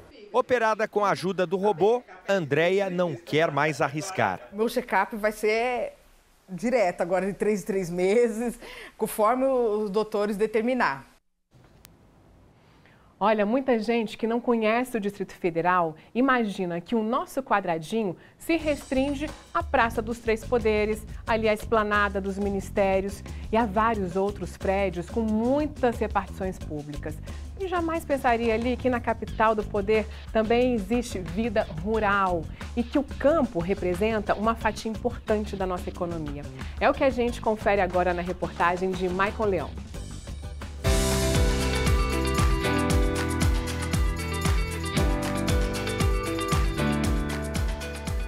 Quando se fala em Brasília, logo é essa cena que vem à cabeça, a capital da política, onde os assuntos mais importantes do país são discutidos. Não está errado, mas não muito distante do centro político, o DF também é referência em outra coisa, na agricultura, na pecuária, o agro aqui é forte. Nessa propriedade, no núcleo rural de Itapetí, no Paranoá, a lista de plantio é grande. No momento tenho um pivô de milho grão, 2 pivôs de milho doce, uma área ainda de soja que está sendo colhida, tenho tomate rasteiro que já está na fase de granação, né? E estamos preparando para plantar cebola. Mas além de plantar, o importante é colher bem. Aí a Fazenda Canadá é uma referência no Brasil. A propriedade recebeu o título de uma representante de sementes como a que mais colheu no país. E os prêmios não param. A produtora rural de 63 anos é uma referência. Primeiro ano na América Latina, que fui segunda colocada das mulheres do agro da Bayer, né, na América Latina. Para plantar tudo isso, o espaço precisa ser grande. E a propriedade tem uma área equivalente a 514 campos de futebol. Para cuidar de toda a fazenda, a Marisa conta com a ajuda dos filhos e de 7 funcionários contratados pela propriedade. Mas no mês que vem, quando esse tomate aqui estiver madurinho, outras vagas temporárias serão abertas e mais de 100 pessoas vão ajudar na colheita. Tomate esse que, além de atender o mercado interno, é exportado para a Argentina e o Uruguai. Um orgulho. Aquele pivô lá, né, é o maior que eu tenho, né, que ele é 81 campos de futebol, né? Esse aqui é 67 campos de futebol, esse é 20. Esse aqui são 36 campos de futebol. Se algum agricultor falar, não esfria minha barriga mais, não fico mais assim emocionado quando vejo a primeira flor de um pé de soja, ou de um milho, ou de um tomate, então ele está no lugar errado. Porque você tem que, sabe, dar até um gritinho, uhul, primeira florzinha, né? Uhul, primeira florzinha de milho, né? Isso daí é uma paixão mesmo, uma coisa muito... Nossa, não tem palavras assim para explicar direito, sabe? O que significa isso.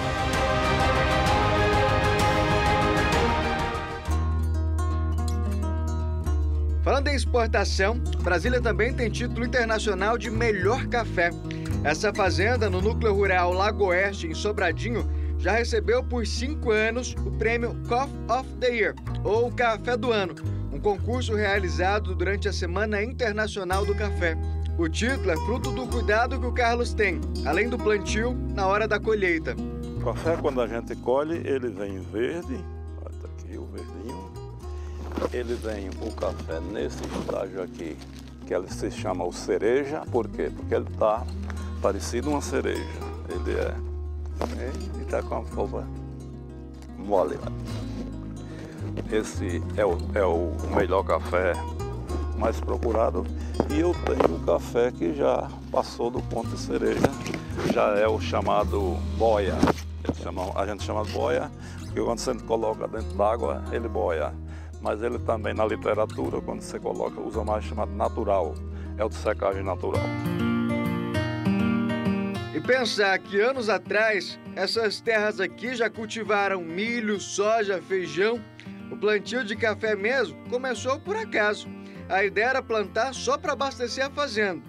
E hoje o produto é enviado para uma empresa responsável por atender mais de 140 países.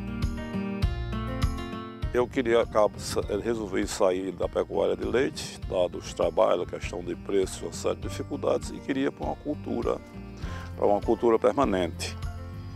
E isso surgiu por acaso porque um amigo me mandou 3.000 mudas de café. Eu queria mudas somente para abastecer a fazenda, para o consumo da fazenda. E o resultado foi que essas 3.000 mudas me despertaram para o plantio de café. Hoje já são 2 fazendas cheias de pés de café que acumulam prêmios nacionais e internacionais de qualidade. Destaque para o tão desejado título de campeão nacional do prêmio Ernesto Willi. uma das maiores honrarias concedidas à qualidade na produção desse grão. Um dos diferenciais é a localização, no meio do Planalto Central, se bem que aqui plano foge à regra. Uma região de vale que mais parece cenário internacional. E nossa altitude influencia na qualidade. Nós estamos nos melhores lugares do mundo para produzir cafés de qualidade, certo? Por razões de quê? Porque nós, no caso do clima, nós estamos numa altitude, todos os cafés especiais do mundo são produzidos acima de 1000 metros. E nós estamos aqui em torno de 1.200 metros com uma condição muito importante com relação às regiões tradicionais de produção de café. Nós temos aqui um inverno seco, coincidido com o período da colheita. E isso tem uma influência enorme sobre o café, sobre a qualidade do café.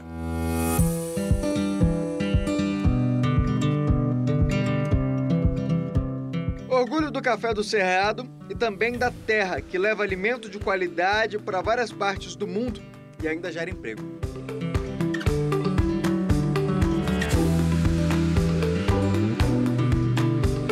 Esse é um trabalho de especialização, de refinamento, muito importante, que depende não só do que eu estudo, depende da equipe, né? E eu tenho os meus colaboradores aqui. Nós temos uma imagem de Brasília no contexto do Brasil. As pessoas se admiram disso bastante, que Brasília se resume à questão política, né? De um modo geral, o Brasil não entende que Brasília tem uma atividade econômica, que depende. Aliás, nós em Brasília talvez participemos menos da política do que do resto do Brasil. É interessante isso. E na realidade, esse é um diferencial interessante. Primeiro, você trazer cafés pioneirismo, certo? Tem outros produtores de café aqui importantes. Mas sem dúvida, hoje tem vários premiados e tudo, mas sem dúvida nós partimos na frente na questão do prêmio. Isso foi bom, isso puxou mais gente. Hoje há um interesse crescente com relação a isso, porque a produção de café que nós tínhamos aqui, fora uns pequenos produtores, ela é orientada mais no café commodity.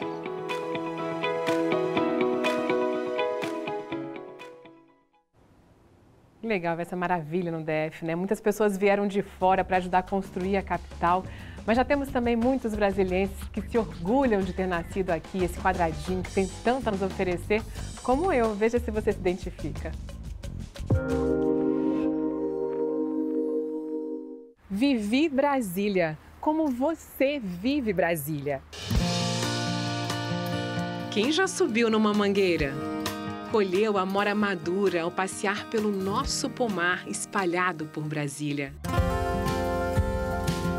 Nossa natureza renasce a cada ciclo. O marrom da seca traz os tons dos ipês que encantam. Logo, tudo se transforma. Uma mistura do verde e das flores dá ainda mais leveza às linhas que marcam a arquitetura da capital. E a combinação realça o azul que se perde no horizonte. Quem nunca desejou que o nosso olhar não se canse de admirar cada presente que esse quadradinho nos oferece? Viva Brasília! Feliz 63 anos! Linda a nossa cidade, né? E olha, é sábado, amanhã também chega em clima de aniversário com o Heróis de Brasília. Você vai conhecer 3 histórias que são emocionantes. Pessoas anônimas que se esforçam do jeito que puder para poder ver Brasília cada vez melhor. Você vai conhecer a história da Kátia, que fez do crochê um canal de transformação para mudar a vida de milhares de pessoas. Além dela, a história também do casal Henrique e Luciana. E essa aí me emocionou demais, estão vendo, né? No Instituto Doando Vida, o luto, a dor de perder a filha e a neta virou amor. Um amor que tem feito a diferença para famílias da Estrutural. E não dá para falar de super-herói sem conhecer o Dr. Ricardo, um super pediatra. Com um consultório móvel, ele roda Brasília e em torno, levando atendimento para quem mais precisa. É uma lição valiosa, viu? A gente doa o que tem, seja dinheiro, tempo, carinho. Então amanhã, você já sabe, é sábado, uma produção especial com uma edição fantástica para o aniversário de Brasília. Essa cidade que, 63 anos depois, continua sendo construída pelas mãos de pessoas comuns. Então amanhã, 12:30, eu duvido você não sair inspirado a fazer o bem. Se liga amanhã então aqui no SBT, obrigada pela sua companhia. Por hoje é só, mas eu te espero na segunda-feira de novo. Um ótimo fim de semana, um ótimo feriado. Aproveite, eu te espero de noite no SBT Brasília, segunda edição, para a gente se encontrar de novo. Um beijo, tchau, tchau.